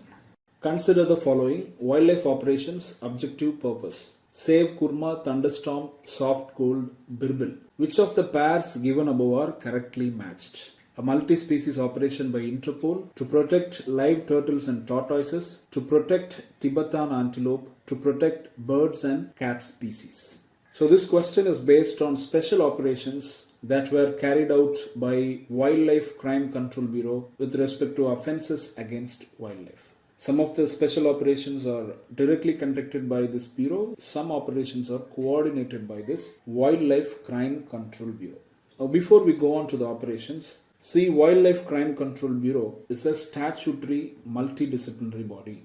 It is constituted by central government under Ministry of Environment, Forest and Climate Change. The purpose is to combat organized wildlife crime in our country. Its headquarters is in New Delhi. We are calling it as a statutory body because it has been established under Section 38 capital Y of Wildlife Protection Act of 1972. There are several functions, two important functions. One is to collect and analyze intelligence with respect to organized wildlife criminal activities, and it has to disseminate the collected intelligence to state and other enforcement agencies so as to take appropriate action. Then one more function, to establish a centralized wildlife crime data bank. Now let's come to some of the important operations carried out by this bureau. Here, Operation Save Kurma was conducted in December 2016 and January 2017 to focus on poaching, transportation and illegal trade of live turtles and tortoises. The word Kurma in Sanskrit, it refers to tortoise and turtle. So it deals with turtles and tortoises. In February 2017, Interpol launched an operation called as Operation Thunderbird. This operation is a multinational operation for multiple species. In India, Wildlife Crime Control Bureau coordinated this operation. And after seeing the success of this Operation Thunderbird, Interpol launched another operation called as Operation Thunderstorm in the same year in October 2017. Again, this Operation Thunderstorm is also a multi-species wildlife operation in India coordinated by Wildlife Crime Control Bureau.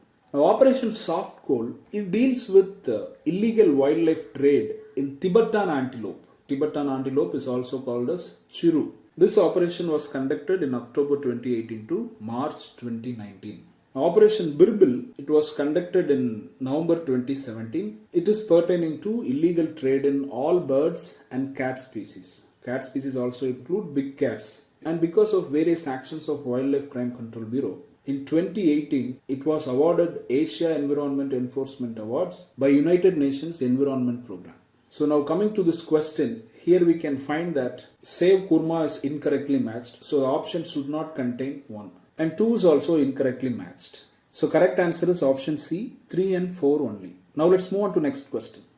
This question is with reference to Yada Yada virus. Recently, a group of researchers have discovered a virus called as Yada Yada virus in Australia. Which of the following is correct regarding the virus? They belong to the family of coronaviruses. They usually circulate among animals and the infected animals act as the vectors. The virus strain has more than 95% similarity with the Nipah virus. It is an alpha virus discovered recently among mosquitoes. This virus was detected in mosquitoes in the state of Victoria in Australia in 2016. The discovery was confirmed recently. See, it is an alpha virus. In this context, it is important for us to know about alpha viruses. See, these are viruses which belong to the family Togaviridae. They are small, single-stranded, positive sense RNA viruses. Even chikungunya is also a member of alpha virus genus in this family, Togaviridae. Most of the alpha viruses, they are transmitted by blood-sucking arthropods, typically mosquitoes. Some of the alpha viruses, they cause brain infections, and in some cases this also leads to deaths or fatalities. For example, we can say diseases like Eastern equine encephalitis, Venezuelan equine encephalitis, Western equine encephalitis. These are diseases associated with alpha viruses, which are threat for human beings. However, Yada Yada virus is reportedly not a threat for human beings. The name itself is kept to represent the insignificant nature of this virus. Yada Yada is also, colloquially called as blah blah blah, or some statements of lesser importance. So the correct answer for this question is, it is an alpha virus discovered recently among mosquitoes. Now let's move on to next question. It was one of NASA's 4 great observatories, designed to detect infrared radiation. After more than 16 years studying the universe in infrared light, its mission has come to an end. The above description suits which of the following? Event Horizon Telescope, Spitzer Space Telescope, AstroSat, Hubble Space Telescope. See, the correct answer for this question is Spitzer Space Telescope. See, this space telescope was in news in January 2020 for 2 important reasons. One is that this telescope helped to confirm detection of a star system by transiting exoplanet survey satellite of NASA. We saw that TESS, it detected a star system named TOI 700, where it also found an Earth-sized planet in the habitable zone of the star. This detection by TESS was confirmed by the Spitzer Space Telescope. For this, it was in news in first week of January. In the last week of January 2020, NASA announced that the mission of Spitzer Space Telescope has come to an end. See, it was a space-borne observatory. The goal of this telescope is to provide unique infrared view of the universe, and also to give information about regions of space that are hidden from optical telescopes. This Spitzer Space Telescope was launched in August 2003. It is one of NASA's 4 great observatories. In fact, it is the final mission in these 4 observatories program. What are the other 3 observatories? One is Hubble Visible Light Space Telescope, Chandra X-ray Observatory, then Compton Gamma Ray Observatory. Now, this program demonstrated the use of different wavelengths of light to create a better picture of the universe. Now, let's see some important discoveries of Spitzer. See, it is the first telescope to see light from a planet that is from outside our solar system. It was also a very useful tool in detecting exoplanets and also in characterizing their atmospheres. It is best known for detecting 7 Earth-sized planets in TRAPPIST-1 system. When we say TRAPPIST-1 system, it is the largest number of terrestrial planets that are found orbiting a single star. So what do we mean by terrestrial planets? See, these are Earth-like planets that are made up of rocks or metals with a hard surface. In our solar system, 4 closest planets to the Sun, Mercury, Venus, Earth and Mars, they are terrestrial planets. So when we say terrestrial planets, these are planets that are similar in structure and composition with Earth. Now come to the question. The correct answer for this question is option B. See, Event Horizon Telescope is an international collaboration to capture images of black holes. And AstroSat is India's first dedicated multi-wavelength space observatory. It was launched in September 2015. It helps in simultaneous multi-wavelength observations of various astronomical objects with a single satellite. It can study celestial sources in X-ray band, optical spectral band and also in UV spectral band at the same time. The scientific objectives of this mission has been highlighted here for your reference. Now let us move on to next question. This question is with reference to Pradhan Mantri Jeevan Yojana. 2 statements are given. The scheme aims to provide basic civic amenities to improve the quality of life for forest dwellers. The scheme is an initiative of Ministry of Tribal Affairs. Which of the statements given above are correct? See, G1, it stands for Jai Veendan Vatavaran Anukul Fasal Avashesh Nivaran. Here, Jai Veendan means biofuel. Vatavaran Anukul means environment friendly. Fasal Avashesh means crop remains and Nivaran means prevention. So it is a scheme for preventing crop residues from getting wasted and instead using them for the production of biofuels, which is environment friendly. In English, the scheme is given as Scheme for providing financial support to integrated bioethanol projects using lignocellulosic biomass and other renewable feedstock. In the year 2003, government launched ethanol blending in petrol program so as to blend ethanol in petrol. The program was launched to address environmental concerns because of fossil fuel burning so as to provide remuneration to farmers as crops play a very important role in the production of ethanol, and it will also help us to reduce crude oil imports and thereby we can achieve savings in foreign exchange. Under this ethanol blending of petrol program, oil marketing companies, they are to blend up to 10% of ethanol in petrol. But in order to meet 10% ethanol blending target with the projected petrol demand in 2021-2022, about 450 crore liters of ethanol will be required. Now this 10% blending of ethanol in petrol was to be achieved by the year 2022. But if you see, for the year 2017-18, only 150 crore liters of ethanol was procured. This means against the target of 10%, the available ethanol will help us to achieve only 4.22% blending in petrol. Presently, if you see, the target kept for 2018-19 was 225 crore liters of ethanol supply. But by November 2019, the supply was only 180 crore liters. We have National Policy of Biofuels 2018. What it has to say with respect to ethanol blending? It states that in 2018, the ethanol blending percentage in petrol is around 2% and biodiesel blending percentage in diesel is less than 0.1 percentage. So what National Policy of Biofuel suggests is an indicative target of 20% blending of ethanol in petrol and 5% of blending of biodiesel in diesel to be achieved by the year 2030. So 10% of blending of ethanol and petrol to be achieved by 2022 and 20% to be achieved by 2030.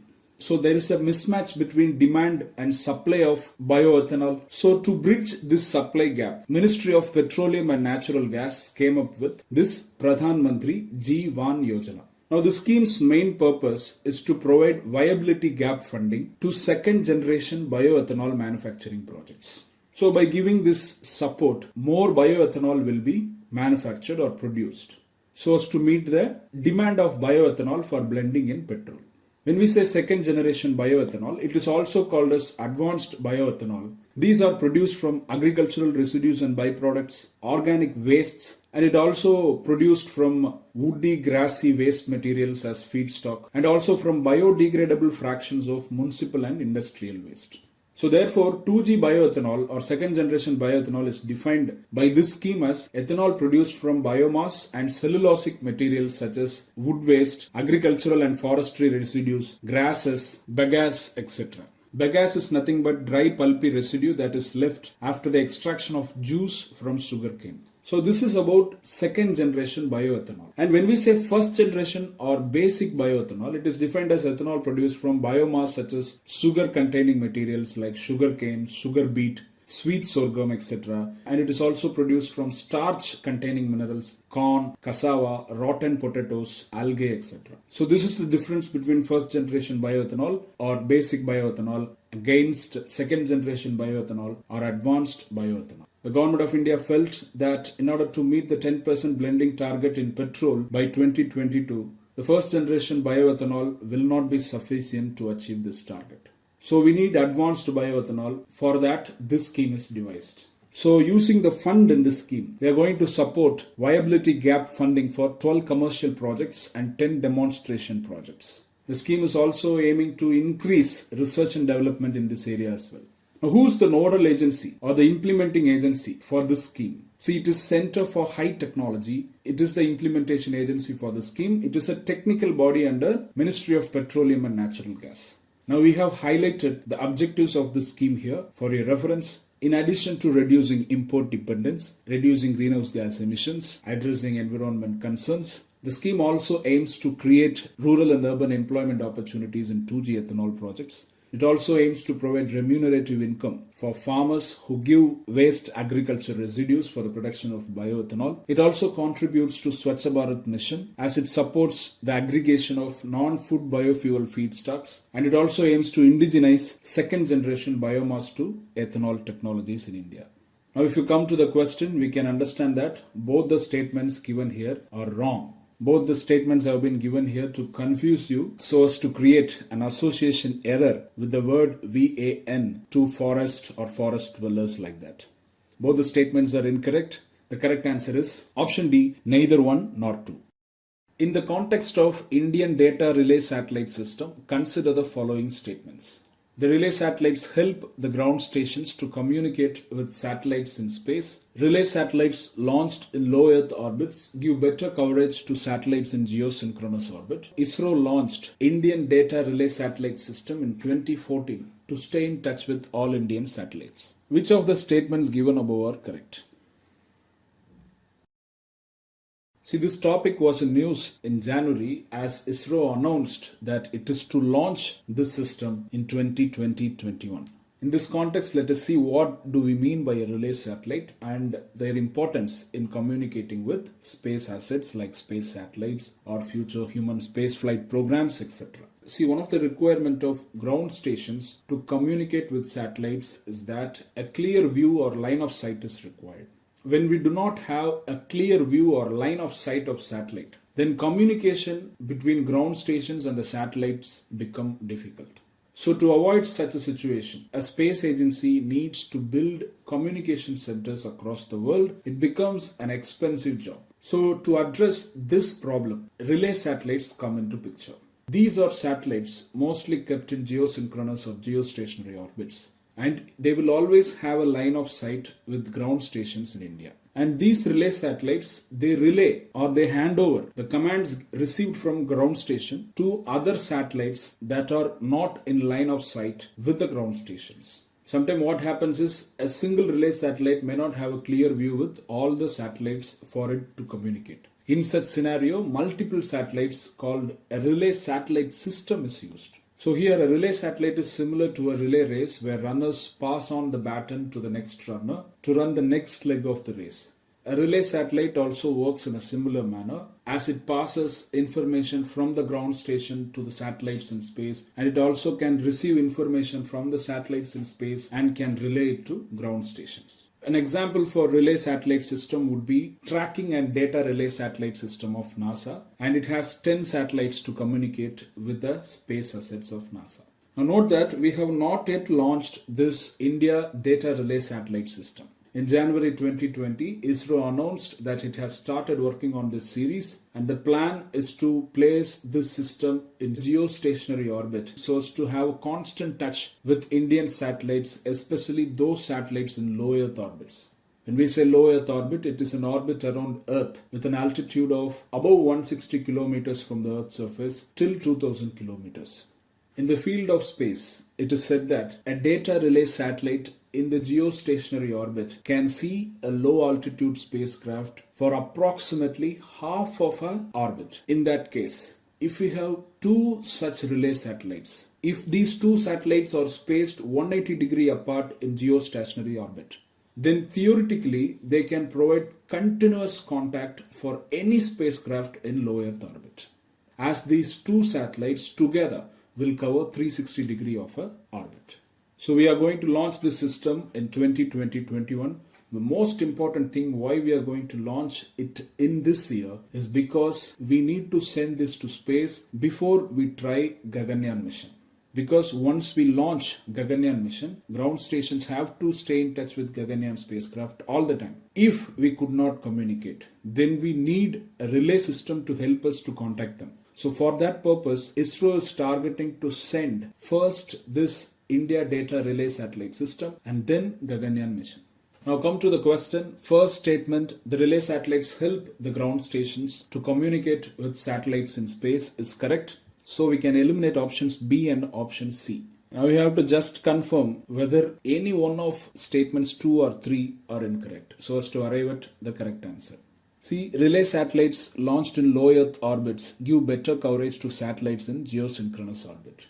This is not the case. This has to be in reverse. Relay satellites launched in geostationary orbits give better coverage to satellites in low Earth orbits. So correct answer becomes option A because second statement is incorrect. The third statement is also incorrect because we have not yet launched India data relay satellite system. We are going to launch it in this year or most probably by the beginning of next year.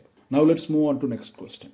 Consider the following statements with reference to Makran subduction zone. This subduction zone is also known as Andaman Nicobar Sumatra Island subduction zone. This subduction zone is due to the divergence of Arabian plate from Eurasian plate. Which of the statements given above are correct?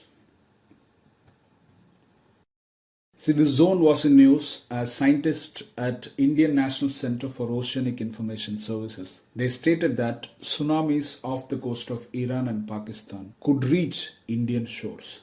And one of the two potential source regions of earthquakes that may trigger tsunami is Makran subduction zone, the other zone being Andaman Nicobar Sumatra Island subduction zone. And for this reason, INCOIS has hosted a meeting of experts on probabilistic tsunami hazard assessment for the Makran region. See, INCOIS stands for Indian National Center for Ocean Information Services, established in 1999 as an autonomous body under Ministry of Earth Sciences at Hyderabad. It is a unit of Earth Science System Organization under this ministry. That's why it is also called as SO INCOIS. The mandate of this center is to provide ocean information and advisory services to society, industry, government agencies, and also to scientific community. The information is to be based on continuous ocean observations. While this is a national system, let us also see an international system called as Indian Ocean Tsunami Warning and Mitigation System. This was established by Intergovernmental Oceanographic Commission of UNESCO. It became operational in 2013. It actually was established in response to the tragic tsunami of December 2004 that led to more than 2 lakh deaths in several countries bordering Indian Ocean. It is funded by a trust fund of United Nations Economic and Social Commission for Asia and the Pacific. Now let's come to the potential earthquake source regions. You can see two potential source regions here in this picture. One is Makran subduction zone, then the other is Indonesia subduction zone, which is also called as Andaman Nicobar Sumatra Island subduction zone. The Makran subduction zone, it was poorly understood because of lack of enough data to study about this zone. It is reported that tsunami waves generated by an earthquake in this zone can reach the shores of India, Iran, Oman, Pakistan, and other nearby countries within few minutes with heights of several meters. So therefore, this zone, it poses serious challenges to existing tsunami warning systems. We are calling it as a Makran subduction zone. Subduction zone means two plates are meeting each other where convergence is taking place. One plate goes below the other plate. The denser plate will go below the other plate. The denser plate subducts below the other plate. Here two plates are involved, Arabian plate and Eurasian plate. Eurasian plate is a major plate, Arabian plate is a minor plate. The Arabian plate being denser than the Eurasian plate, it subducts below or it subducts against the Eurasian plate. Because of the convergence activity, the zone has become a potential source for generation of earthquakes. Now let's come to Indonesia subduction zone. Here Indo-Austral plate is subducting or moving down against Eurasian plate. This zone is known for high magnitude earthquakes that can trigger killer tsunami waves. One such tsunami we witnessed on 26th December 2004, and the source of this earthquake is near Sumatra Island of Indonesia. So better understanding of these subduction zones would help to enable better early tsunami warning system for Indian Ocean. Now come to the question. First statement is incorrect because Andaman Nicobar Sumatra Island subduction zone is the name for Indonesia subduction zone. Second statement is also wrong because in Makran subduction zone, convergence of Arabian plate and Eurasian plate is taking place. Both the statements are incorrect. Question asks for correct statements. Correct answer option D, neither one nor two. Now let us move on to next question. Consider the following with reference to Vanilla Islands recently seen in news. It includes Seychelles, Mauritius, Maldives, Madagascar and Comoros. They are situated in southwest region of Indian Ocean. Which of the statements given above are correct? So this question was framed with reference to Operation Vanilla launched by Government of India in January 2020 with reference to devastating impacts of tropical cyclone Dian over Madagascar. This operation is humanitarian assistance operation provided by Indian Navy to Madagascar. It was reported that the cyclone has affected the lives of more than 1 lakh people, and the Indian Navy ship Airavat has been deployed in the relief mission on Jan 26 to provide humanitarian assistance. The Operation Vanilla launched by Indian Navy is the first international response when it comes to addressing humanitarian crisis in Madagascar with reference to tropical cyclone. See, Madagascar is an island country in Indian Ocean region. It is situated off the southeast coast of Africa, or it is situated in the southwest region of Indian Ocean. Tropic of Capricorn passes through Madagascar. It is separated from African mainland by Mozambique Channel. Now, because of its location, Madagascar and the islands surrounding Madagascar, they are exposed to periodic cyclones and droughts. It is said that Madagascar gets hit by an average of 3 to 4 cyclones every year between the months of November and April. The Operation Vanilla is said to be meeting with India's vision of Sagar in the Indian Ocean region. Sagar stands for security and growth for all in the region. This concept was announced by Prime Minister in 2015 during his visit to Mauritius and other Indian Ocean islands, and Sagar is the Indian vision for Indian Ocean. Now let's come to Vanilla Islands. See, there are 6 islands collectively called as Vanilla Islands. These islands have together launched a brand name for them or a marketing brand for them because of a natural product, natural flavoring substance which is cooking ingredient vanilla. These are islands such as Seychelles, Mauritius, Madagascar, Comoros, along with 2 regions of France. These are island regions of Réunion and Mayotte. Réunion and Mayotte Islands are French overseas territories. All these 6 islands are situated in southwest Indian Ocean region. These islands are important because of their strategic location as they are situated on sea lines of communication to Africa. And of these Vanilla Islands, Seychelles, Mauritius, Madagascar and Comoros, they are members of African Union, they are members of Indian Ocean Commission, and they are also members of Indian Ocean Rim Association and International Solar Alliance. See, Indian Ocean Commission is the only African regional organization that is composed entirely of islands. Comoros, Réunion Islands of France, Madagascar, Mauritius and Seychelles. These islands are particularly vulnerable to natural disasters. So coming to the question, first statement is incorrect because it includes Maldives. The second statement is correct. Correct answer is option B, 2 only. Now let's move on to next question. Consider the following statements regarding the proposed Green Credit Scheme. The scheme will allow private agencies to grow plantations which can be purchased and handed over to government by forest land user agencies as a compensation for the diverted forests. The green credit refers to the amount paid by the user agency for the acquisition of forest land for the diversion to non-forest users. Which of the statements given above are correct? See, it's a proposed scheme. If you see the existing system that is based on the provisions of Forest Conservation Act of 1980 and Forest Conservation Rules of 2003, a user agency that aims to divert a forest land for non-forest users has to fulfill 3 main criteria. These are criteria to acquire and divert a forest land to non-forestry purposes like mining. One is that the user agency has to pay net present value of forest land that is to be acquired for diversion. Secondly, the user agency has to purchase an equal non-forest land that is contiguous to forest land, and the agency has to hand over this non-forest land to the government or state forest department.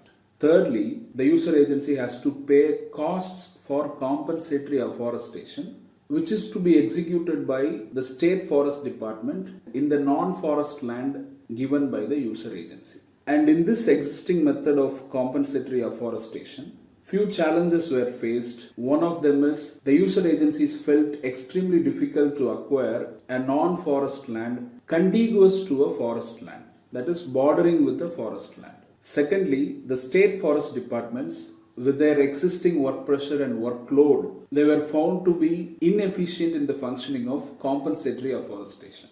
So as a solution to these challenges, a green credit scheme has been proposed. Under this scheme, a green area or a forest-like environment or a plantation is developed by a private agency or even a village community. Now the user agency who wants forest area for diversion to non-forest purposes has to purchase the certified green area and forward it to the state government or hand it over to the state government. The ecosystem services of the certified green area will be almost equal to the ecosystem services of the forest land that is acquired for diversion. This scheme is expected to make compensatory afforestation a much easier task. It was in news in January. News report stated that Forest Advisory Committee has almost approved this scheme for rollout. See, Forest Advisory Committee is a statutory body under Section 3 of Forest Conservation Act of 1980. It comes under the Union Ministry of Environment, Forest and Climate Change. Its objective is to grant approval for using forest land for non-forest purposes. Then it also advises the central government on matters relation to forest conservation. So here the first statement is correct. The scheme will allow private agencies to grow plantations that can be purchased and handed over to government by forest land user agencies as a compensation for the diverted forests. Second statement is incorrect because green credit refers to the amount spent by the user agency for purchasing the certified green area, not for purchasing the forest that is to be diverted to not forest users. So the correct answer here is option A, one only. Before moving on to next question, let us also see three important terms: green bonds, European Green Deal, Green Protocol under Suchitwa Mission of Kerala.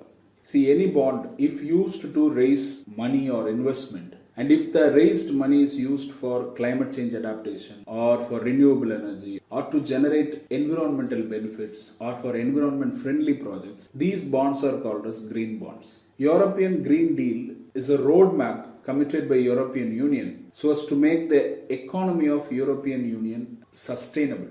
This Green Deal, it proposes to make the European Union climate neutral by the year 2050. When we say climate neutral, it refers that by 2050 there should be zero net emissions of greenhouse gases in European Union. Now coming to Green Protocol, which is adopted under Suchitwa Mission of Kerala, it is essentially a set of measures, if followed, will result into significant reduction of waste, and the primary focus is given to prevention of use of disposables and accelerating the use of reusable alternatives. It becomes part of Suchitwa Mission, which is a technical support group in waste management sector in Government of Kerala. Now, some of the features of these protocols, for example, mitigating quantity of waste, grading of waste at the source of generation, use of recyclable material to the extent possible, optimizing the use of reusable materials, eliminating all disposable materials from day-to-day life, etc. Now let's move on to next question. Consider the following statements regarding National Space Challenge 2020. It provides an opportunity to school students to design, explore and innovate in making own satellites. It is organized by National Children's Science Congress. Which of the statements given above are correct? This question is with reference to National Space Challenge 2020, which was held in December 2019 and Jan 2020. See, it is an exclusive competition for school students who are studying 8th to 12th standard all over India. It gave opportunity to students to design, explore and innovate in making their own satellites.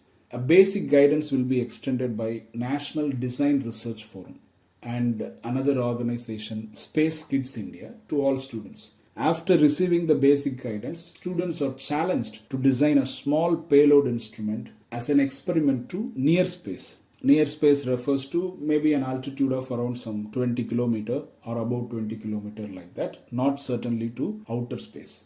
The finished payloads will be launched into near space in a high altitude balloon. These high altitude balloons, they can reach altitudes when left freely in open space because they are filled with either helium or hydrogen, as both these gases are lighter than air in the atmosphere.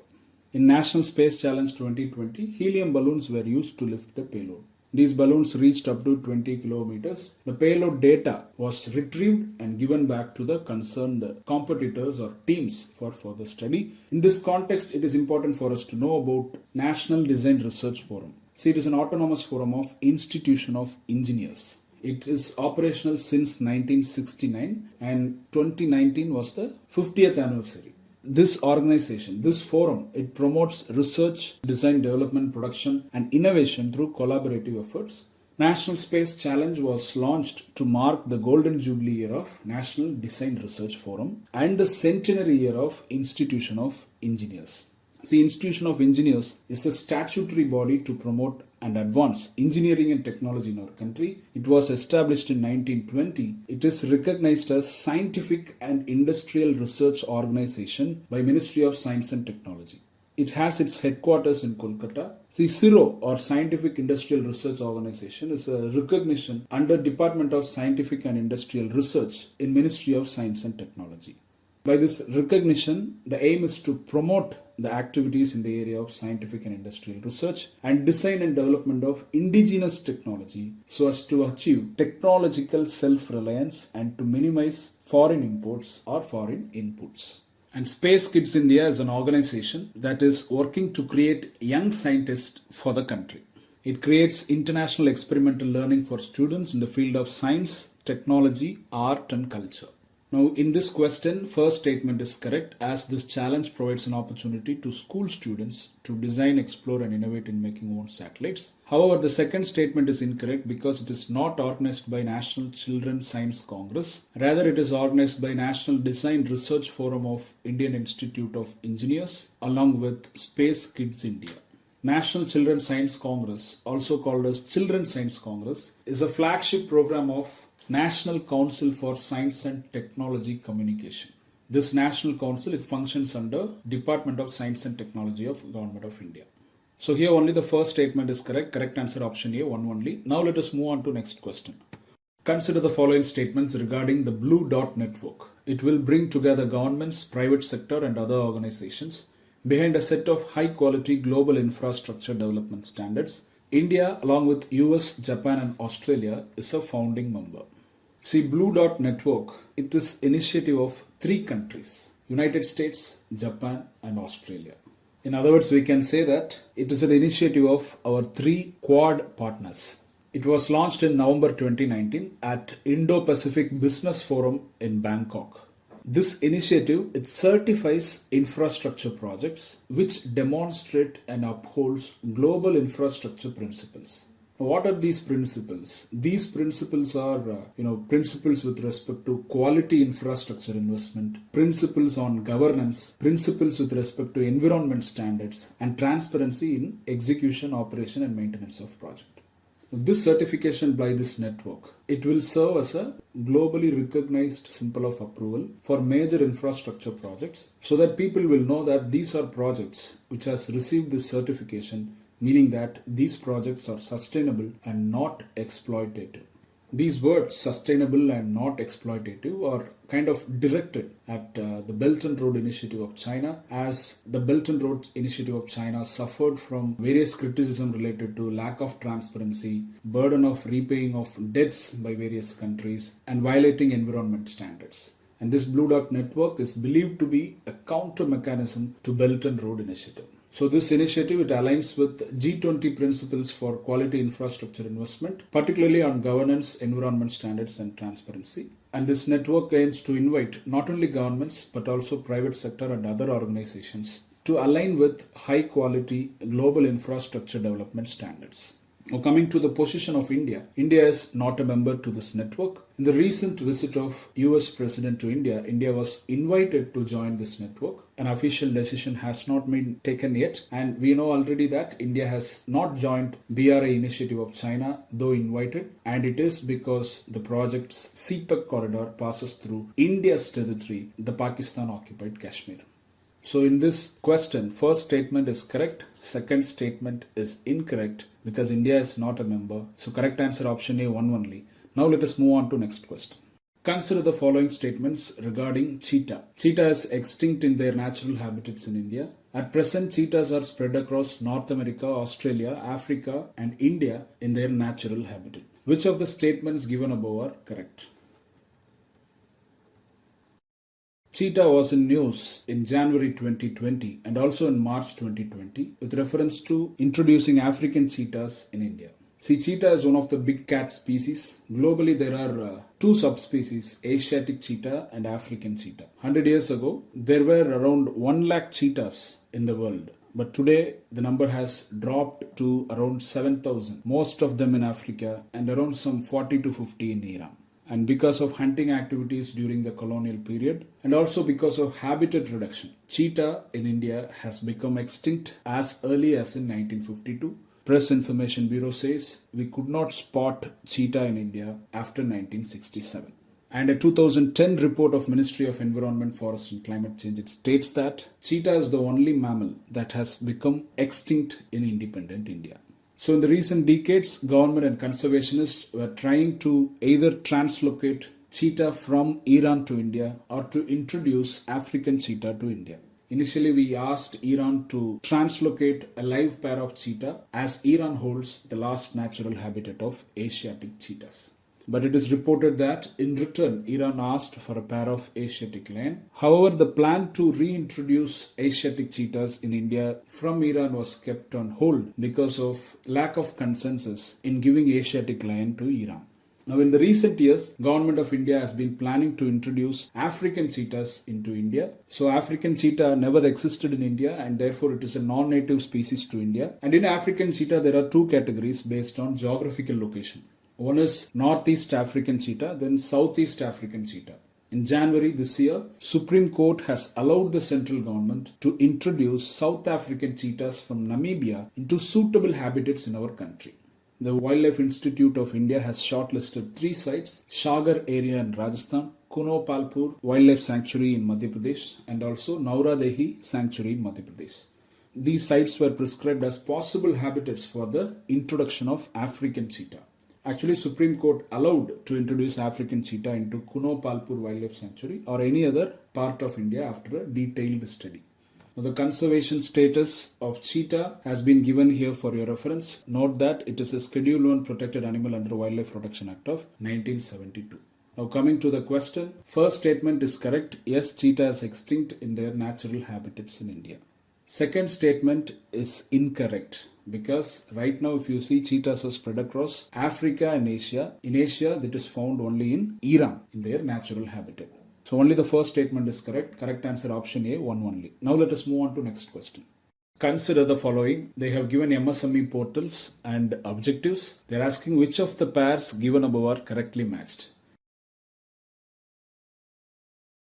MSME Samadhan, a digital platform to connect job seekers and recruiters. MSME Sambandh, for empowering MSMEs to directly register their cases relating to delayed payments. MSME Sampark, to monitor the implementation of public procurement policy of MSMEs. First, let us see MSME Samadhan. Samadhan here refers to an understanding that by facilitating quick settlement of disputes, ensuring peace to micro and small enterprises. See, this MSME Samadhan is a portal by which MSMEs are empowered to directly register their cases by filing online application. These are cases related to delayed payments against buyer of goods or buyer of services.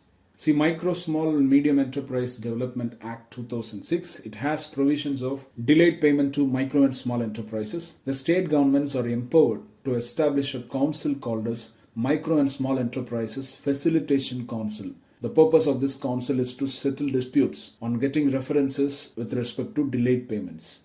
Now, under MSME Samadhan portal, the online application will be viewed by concerned council, and these will also be visible to concerned central ministries, departments, central public sector enterprises, state governments, etc., so as to carry out proactive actions.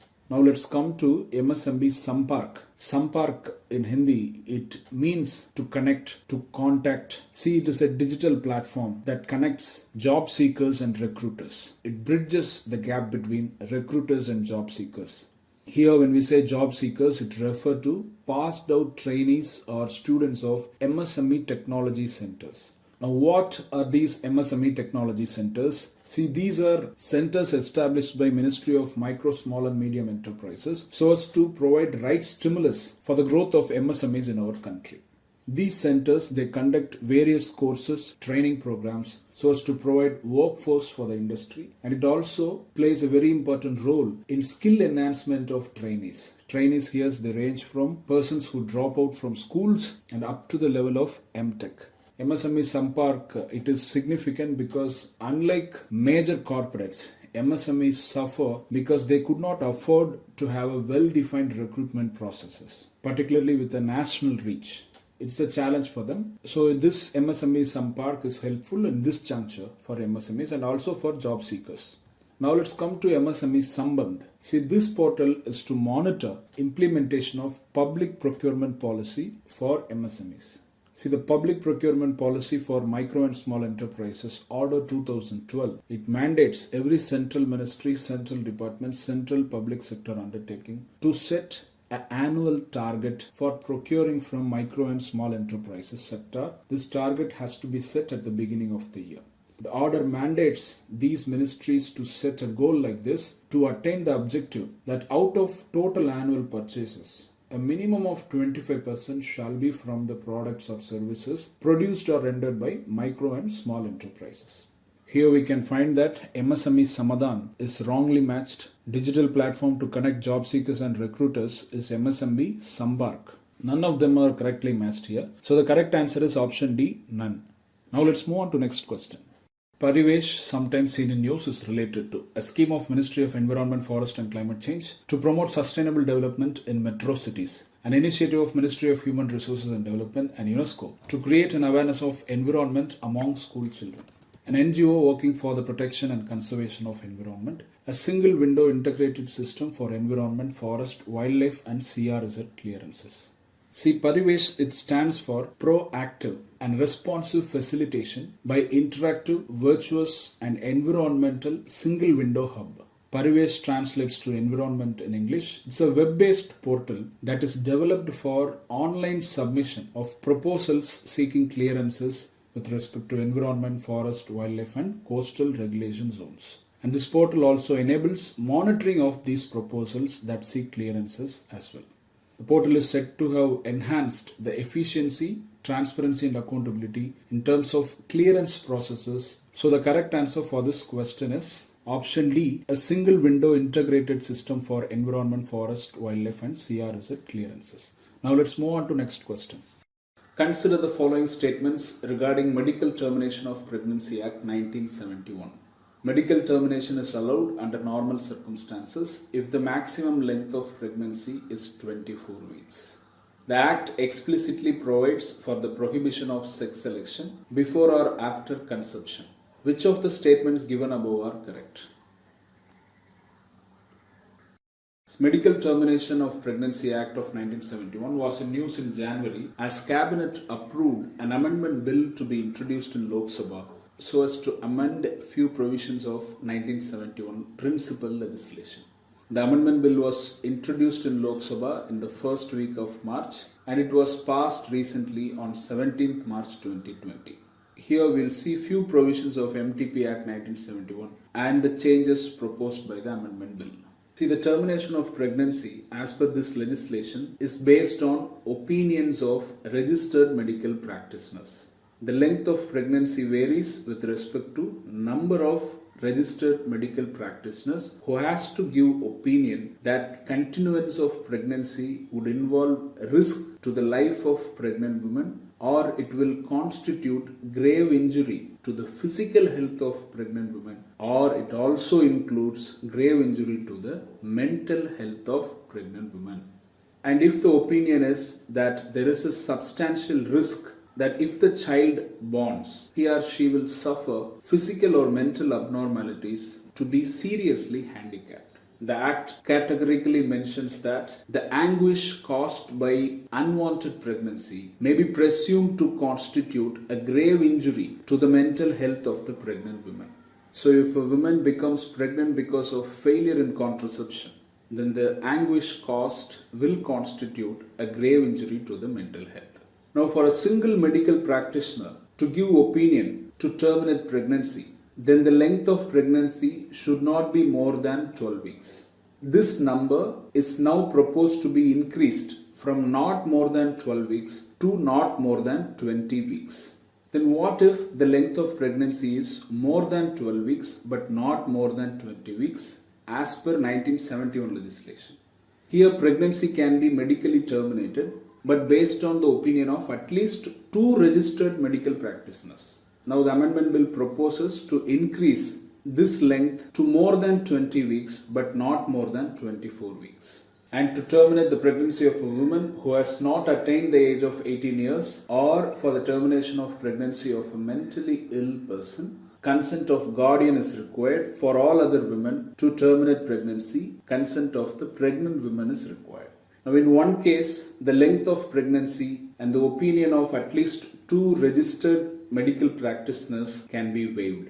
These conditions will not apply to the termination of pregnancy by a registered medical practitioner if it was carried out for the immediate necessity to save the life of pregnant women. Now, along with this provision in the Principal Act, the amendment proposes to add one more provision to relax the conditions on length of pregnancy.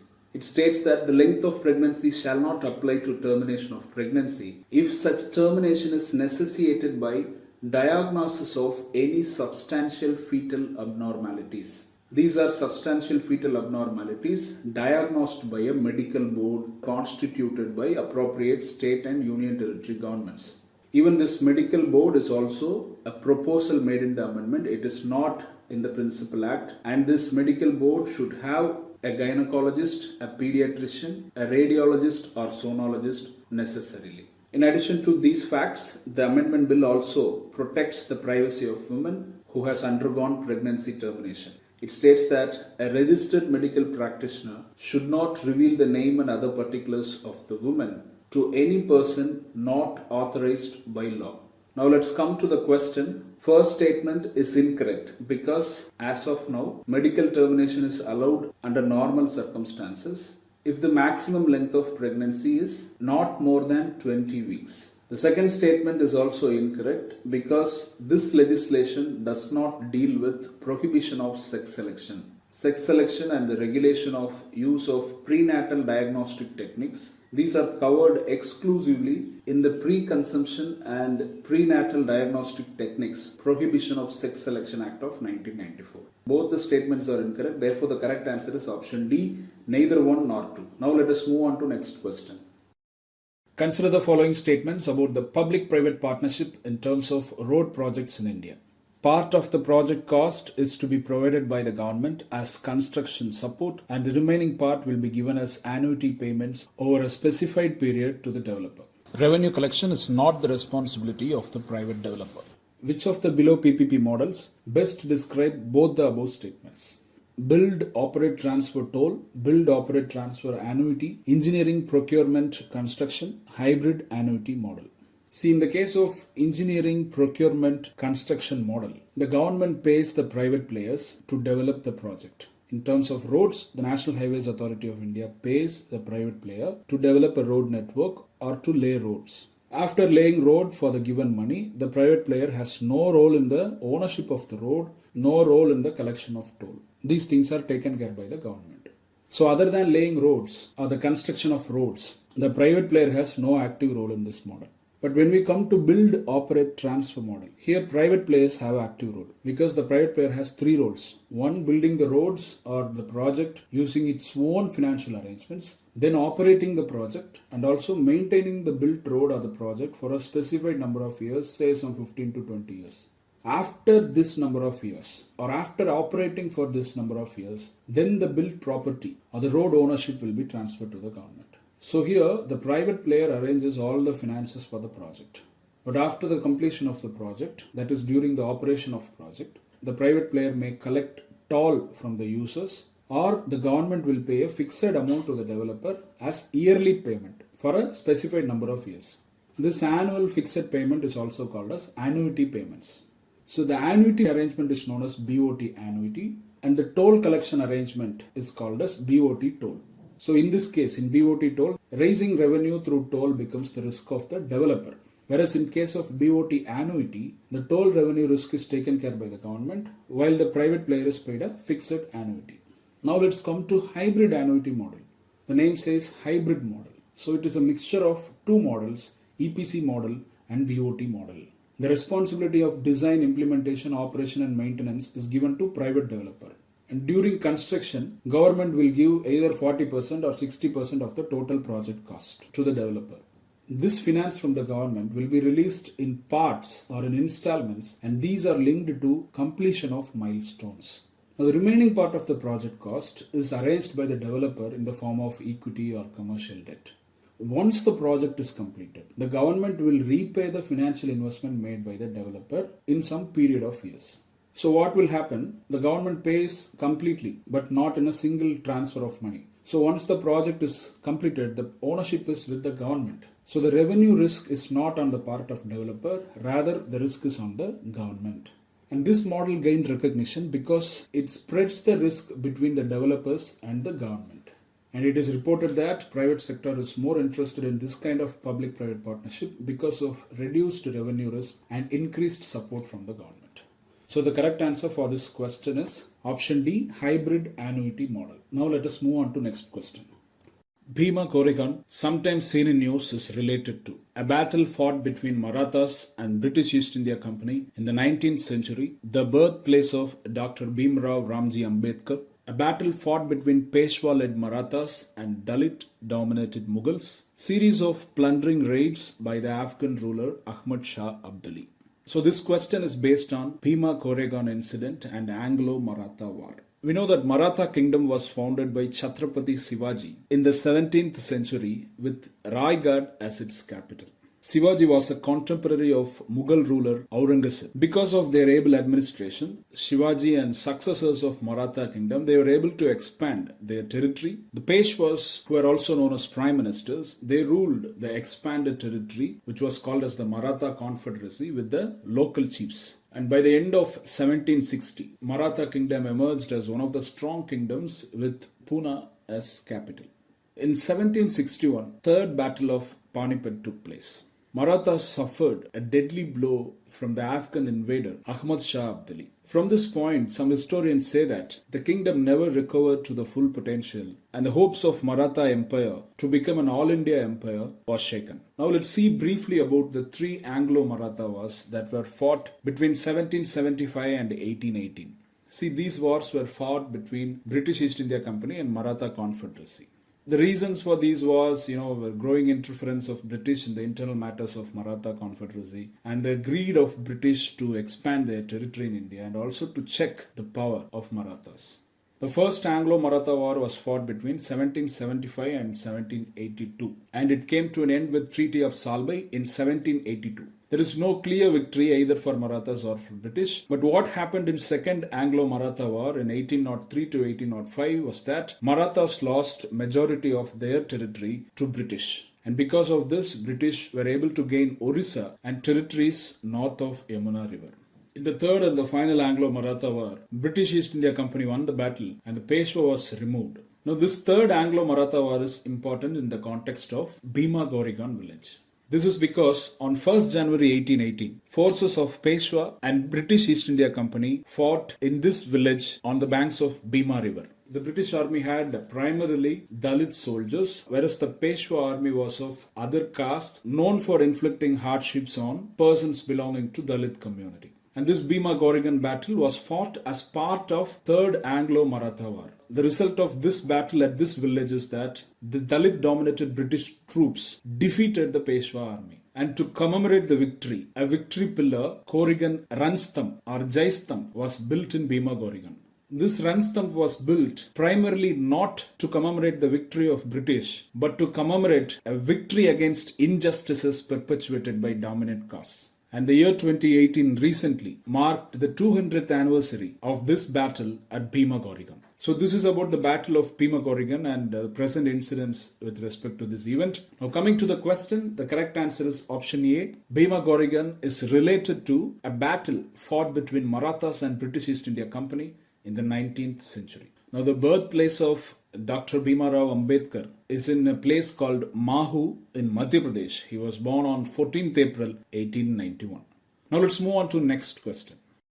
Consider the following statements regarding Farmers Science Congress. It was organized as a part of Indian Science Congress. It was conducted for the first time in Indian Science Congress in 2020. Now both the statements are correct. Therefore the correct answer is option C, both 1 and 2.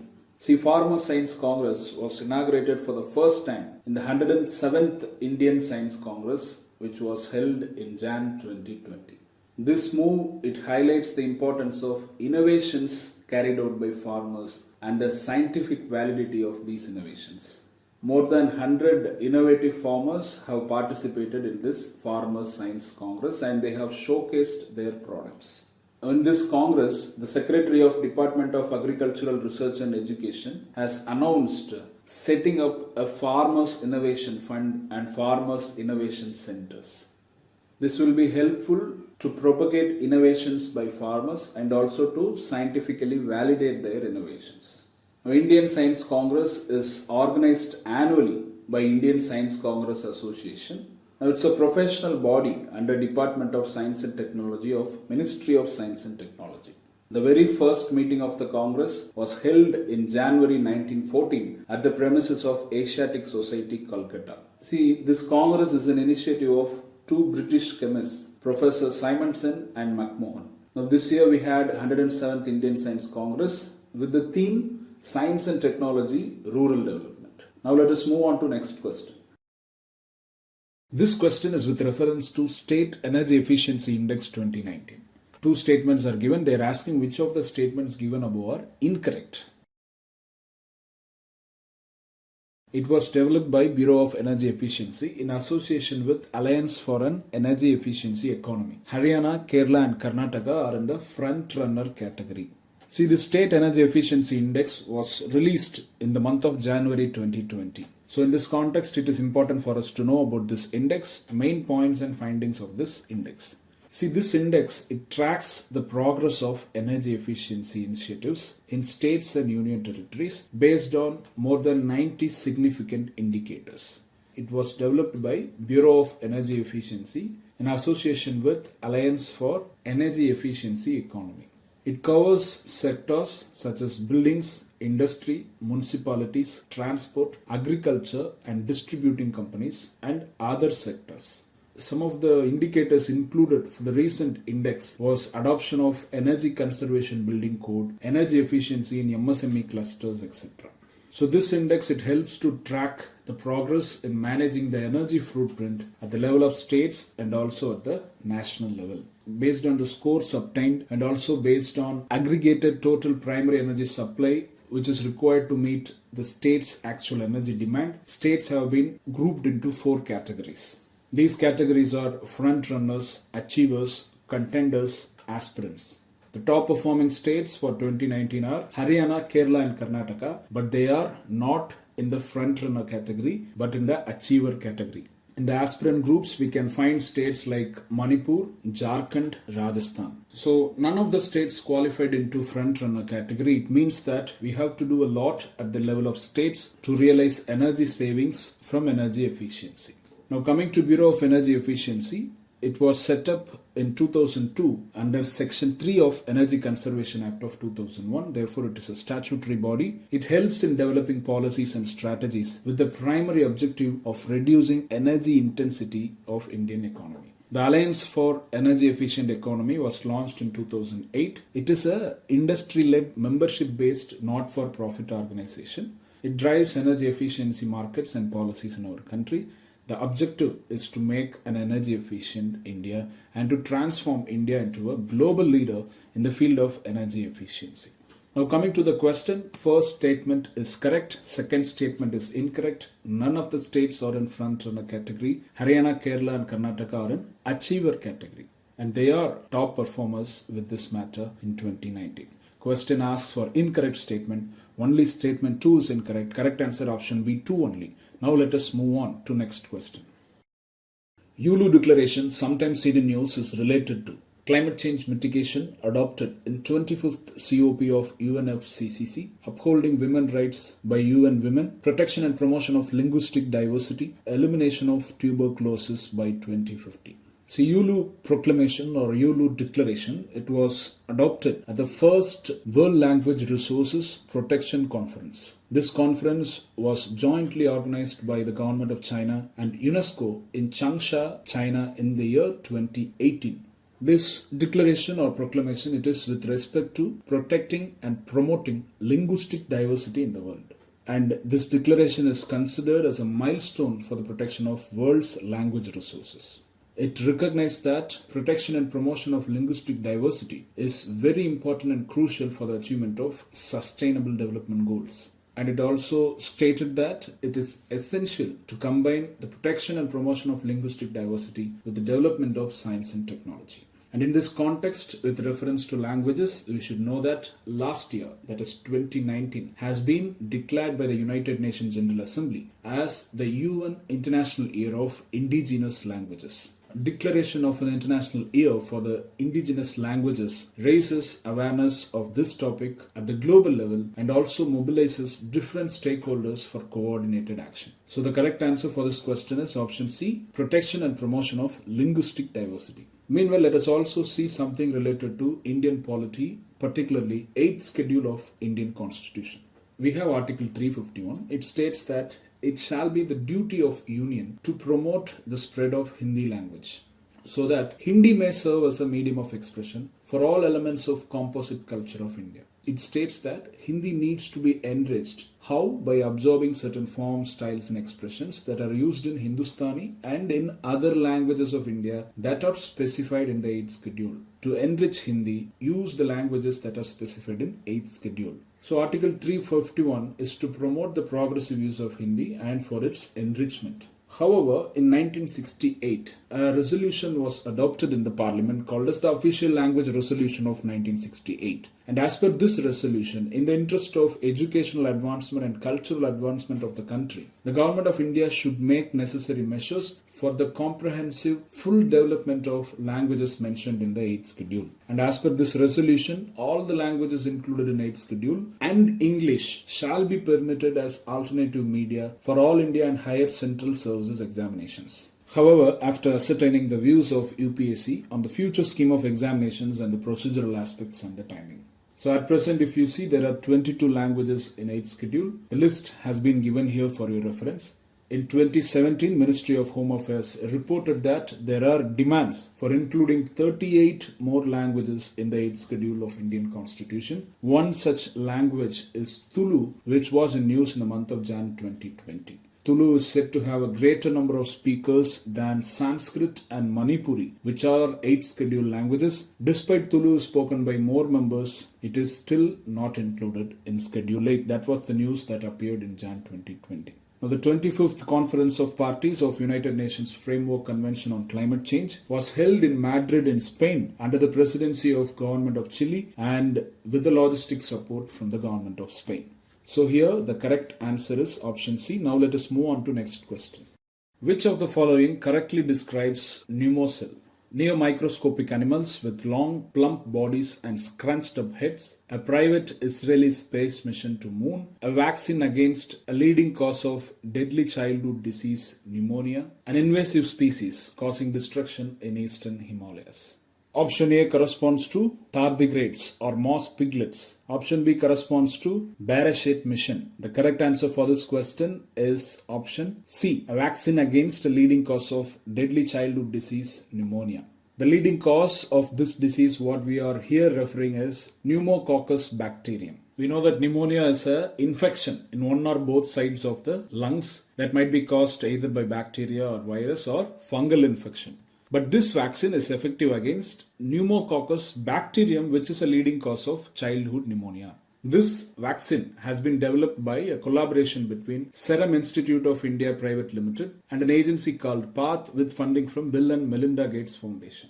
So this vaccine is expected to provide protection for children, and the vaccine will be more affordable, particularly in low and middle income countries. It was in news as it achieved pre-qualification by World Health Organization. That means the WHO has given a certification that this newly developed vaccine meets the global standards of vaccination against pneumonia. Here when we say standards, it refers to quality, safety and efficacy of vaccine when it comes to pneumonia.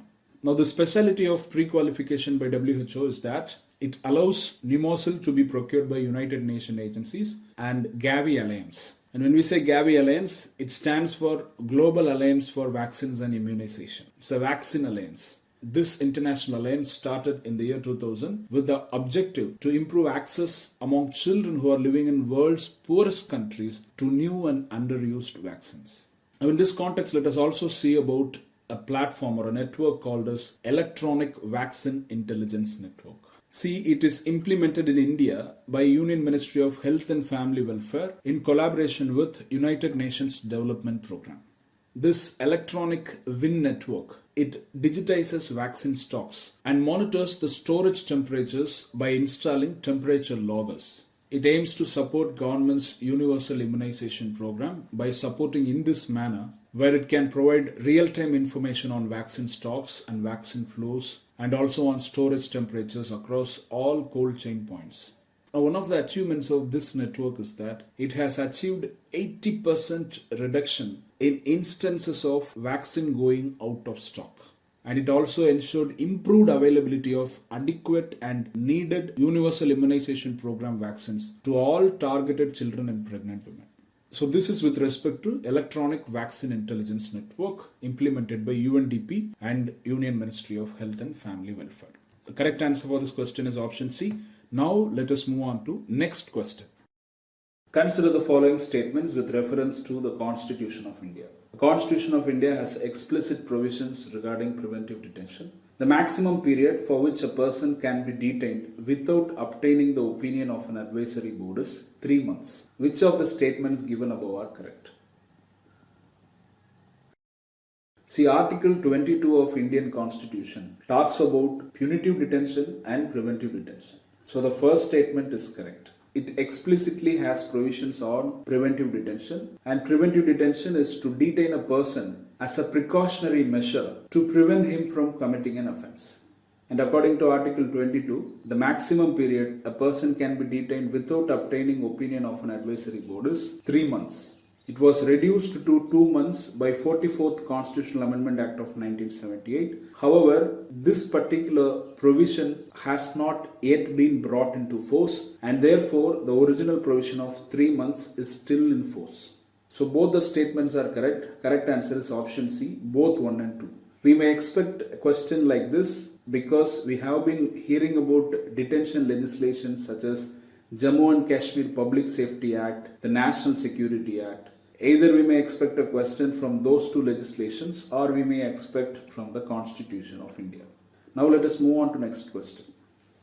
Consider the following statements. India Economic Summit 2019 was organized by the Government of India in partnership with the World Economic Forum. World Economic Forum releases Global Competitiveness Report. Which of the statements given above are correct?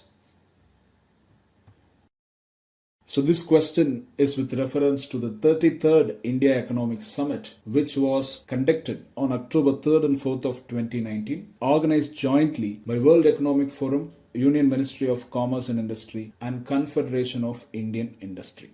The theme of this summit was Innovating for India, Strengthening South Asia, Impacting the World. So focus was on South Asia in this summit. Now we should note that there is a very important project of World Economic Forum in improving accessibility to healthcare. The project is titled as Medicines from the Sky.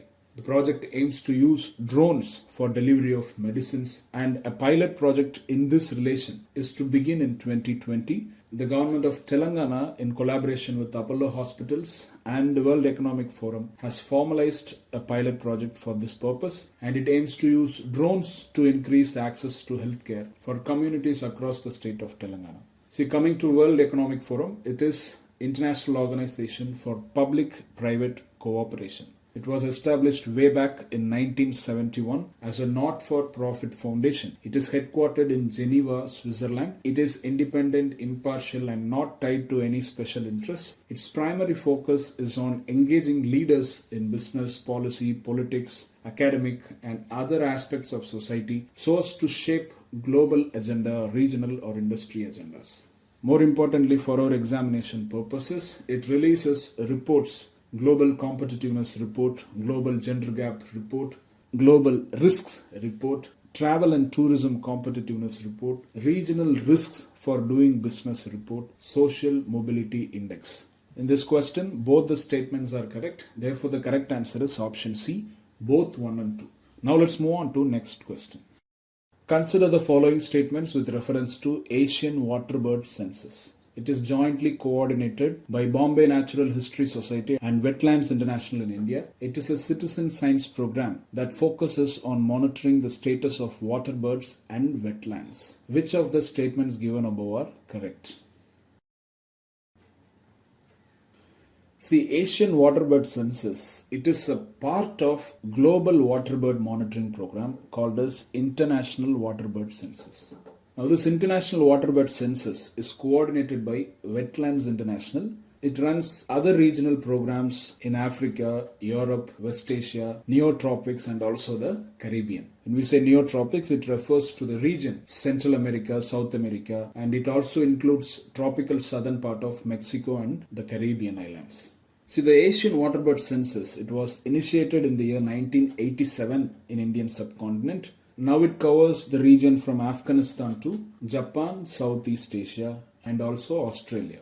This census covers the entire East Asian Australasian flyway and a large part of Central Asian flyway. When we say flyways here, these are flight paths used by birds while migrating from one place to another throughout their annual cycle of migration. The flyways include breeding areas, migration stopovers, non-breeding sites as well. Of around 8 flyways, India has a range state in Central Asian flyway, East Asian Australasian flyway, and also West Asian East African flyway. And coming to India, here Asian Waterbird Census is jointly coordinated by Bombay Natural History Society and Wetlands International. Now, the objective of this census is to get information annually about waterbird populations at wetlands during non-breeding period of most species, that is in the month of January. It also aims to monitor yearly basis the status and conditions of wetlands as well.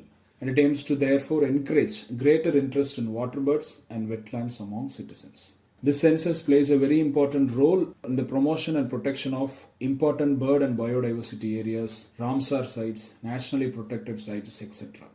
And it also helps in identifying and protecting new sites of importance for waterbirds.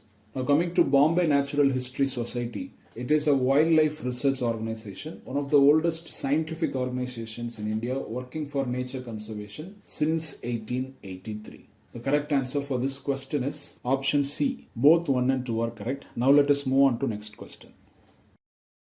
Consider the following statements regarding the Foreign Contribution Regulation Act 2010 and the Foreign Contribution Regulation Rules 2011. The Act regulates the acceptance and utilization of foreign contribution or foreign hospitality by certain individuals or associations or companies. All gift articles received for personal use are exempted from the definition of foreign contribution. Which of the statements given above are correct? See, the first statement is correct and it is the objective of this legislation. And this act also prohibits acceptance of foreign contribution or acceptance of foreign hospitality for any activities that are considered detrimental to the national interest. The second statement is incorrect. It is because the rule states that any article gifted to a person for personal use, if the market value in India on the date of exchange exceeds 1 lakh rupees, then it shall become a foreign contribution. And recently on 30th January 2020, in exercise of powers under the FCRA Act 2010, Ministry of Home Affairs published an order.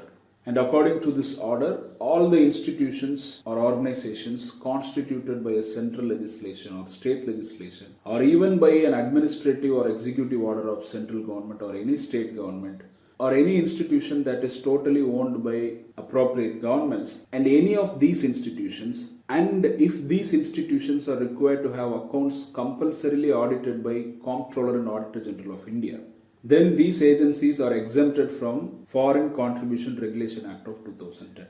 Now this exemption is reportedly mainly benefiting the universities and other educational institutions to leverage foreign contribution. So here the correct answer is option A, 1 only. Consider the following statements with reference to Serious Fraud Investigation Office. 2 statements are given. Which of the statements given above are correct? It is a statutory body under Ministry of Corporate Affairs. Its purpose is to investigate corporate frauds assigned to it by the central government. See, Serious Fraud Investigation Office was in news in January in connection to arrest or apprehension of persons involved in fraudulent activities in some companies. Some of the fraudulent activities included filing false documents with various banks.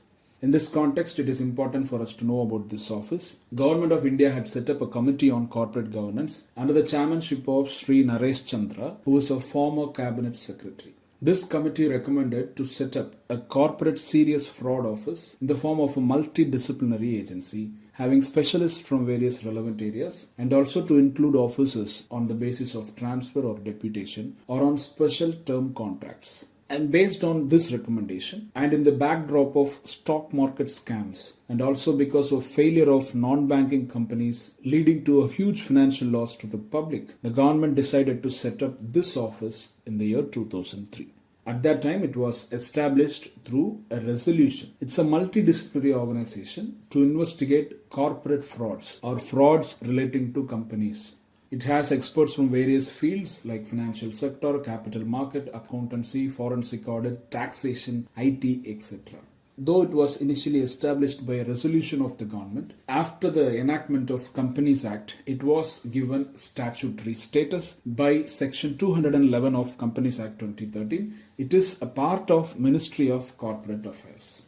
And as per Section 212(1) of Companies Act 2013, on 4 situations, central government may assign investigation into the affairs of a company to the Serious Fraud Investigation Office. 1. On receipt of a report from registrar or inspector who carried out inspections related to the books of accounts or other books and papers of a company. Then on intimation of a special resolution passed by a company requesting an investigation into its affairs. Then in public interest. Then on the request of any department of central government or state government. So central government may assign investigation of matters related to a company even in public interest. The headquarters of SAFO is in New Delhi. Now coming to the question, both the statements are correct. Correct answer option C, both 1 and 2. It is a nationwide campaign comprising of more than 1,200 NGOs and other citizen-led organizations working together on electoral reforms, improving democracy and governance in India. The above description best describes Association of Democratic Reforms, SWEEP Program of Election Commission of India, India International Institute of Democracy and Election Management, National Election Watch. See, Association of Democratic Reforms is not a network, it's not a campaign. Rather, it is a non-partisan, non-governmental organization working in the area of electoral and political reforms. It was established in August 1999 by a group of professors from Indian Institute of Management, Ahmedabad. It files litigations in courts in the area of electoral and political reforms. Now coming to SWEEP portal of Election Commission of India, the full form of SWEEP is Systematic Voters Education and Electoral Participation Program. Now it is the flagship program of Election Commission of India for voter education to spread voter awareness and to promote voter literacy in India. It was launched in 2009. Since then, they have been working to prepare India's electors and equip them with basic knowledge related to electoral process. So the objective of this SWEEP program is to build a truly participative democracy in India by encouraging all eligible citizens to vote and to make an informed decisions during elections. And the India International Institute of Democracy and Election Management is Advanced Training and Resource Wing of Election Commission of India. This institute was established in June 2011. It conducts various capacity enhancement programs and other training programs for electoral officers and other administrative officers from various countries. So the correct answer for this question is National Election Watch. This campaign is active in almost all states in India and it is doing election watches for state assembly elections and Lok Sabha elections since the year 2002. It's a nationwide network or campaign of more than 1,200 NGOs and citizen-led organizations who are working together for electoral reforms to improve democracy and governance in our country. Their main task is 2 things. 1, to collect data from the affidavits filed by contesting candidates. Then to collate this information or to analyze this information so that the voters will be able to understand it in an easy manner so as to make an informed decision. This information about various candidates will be circulated through media and other channels. Now let us move on to next question. Consider the following statements with reference to the wealth accounting and the valuation of ecosystem services, shortly called as WAVES. It is a World Bank-led global partnership that aims to promote sustainable development by ensuring that natural resources are mainstreamed in development planning and national economic accounts. It was launched at COP18 to the UN Framework Convention on Climate Change 2012. It brings together a broad coalition to implement natural capital accounting with internationally agreed standards. Which of the statements above are correct? See, it's a World Bank led global partnership to promote sustainable development, which is to be achieved by ensuring that natural resources are mainstreamed in development planning and national economic accounts. It brings together a coalition of UN agencies, national governments, international institutes, NGOs, and academics. It was launched in Japan at the 10th COP to the Convention on Biological Diversity. So you can eliminate options B and option D because both these options say statement 2 is correct. WAVES has now become a part of World Bank's umbrella initiative called as the Global Program for Sustainability. In this global program, it involves accounting for environmental risks and opportunities and also valuing natural capital and ecosystem services. That is, how much monetary value does a natural capital command. And WAVES is also a global partnership to implement natural capital accounting. Natural capital, when we say, it includes all resources, minerals, energy, timber, agricultural land, fisheries, water, etc. It includes ecosystem services, which are air filtration, water filtration, flood protection by environment, protection from cyclones, say for example mangrove, carbon storage potential, pollination of crops, habitats for wildlife. If we put monetary value for all these things, it means natural capital accounting. And these natural resources have to be integrated into development planning so as to ensure genuine green economic growth. Along with these objectives, it also aims to establish a global platform for training and knowledge sharing. It is funded by European Commission and countries such as Denmark, France, Japan, Norway, UK, etc. Though it is a partnership with UN agencies, governments, NGOs, etc., 10 countries were identified as core implementing partners in this WAVES partnership, and India is not one among them. So the correct answer for this question is option C, 1 and 3 only. Both first and third statements are correct. Now you may think how to ensure that the statement 2 is incorrect. See, for this you need not know at what COP of CBD the WAVES partnership was launched. All you have to know at least is that it was launched at some COP of Convention of Biological Diversity. If you have that knowledge, you can eliminate two options, options B and option D, and increase the probability of marking the correct answer to 50%. COP 18 of UN Framework Convention on Climate Change was held in Doha in Qatar. With this, we have come to the end of 7th session of this Target Prelims series for the month of January 2020. If you like the video, click the like button, comment, share it among your friends and those who are in need of this resource, and subscribe to Shankar IAS Academy YouTube channel for more updates and content on civil service exam preparation.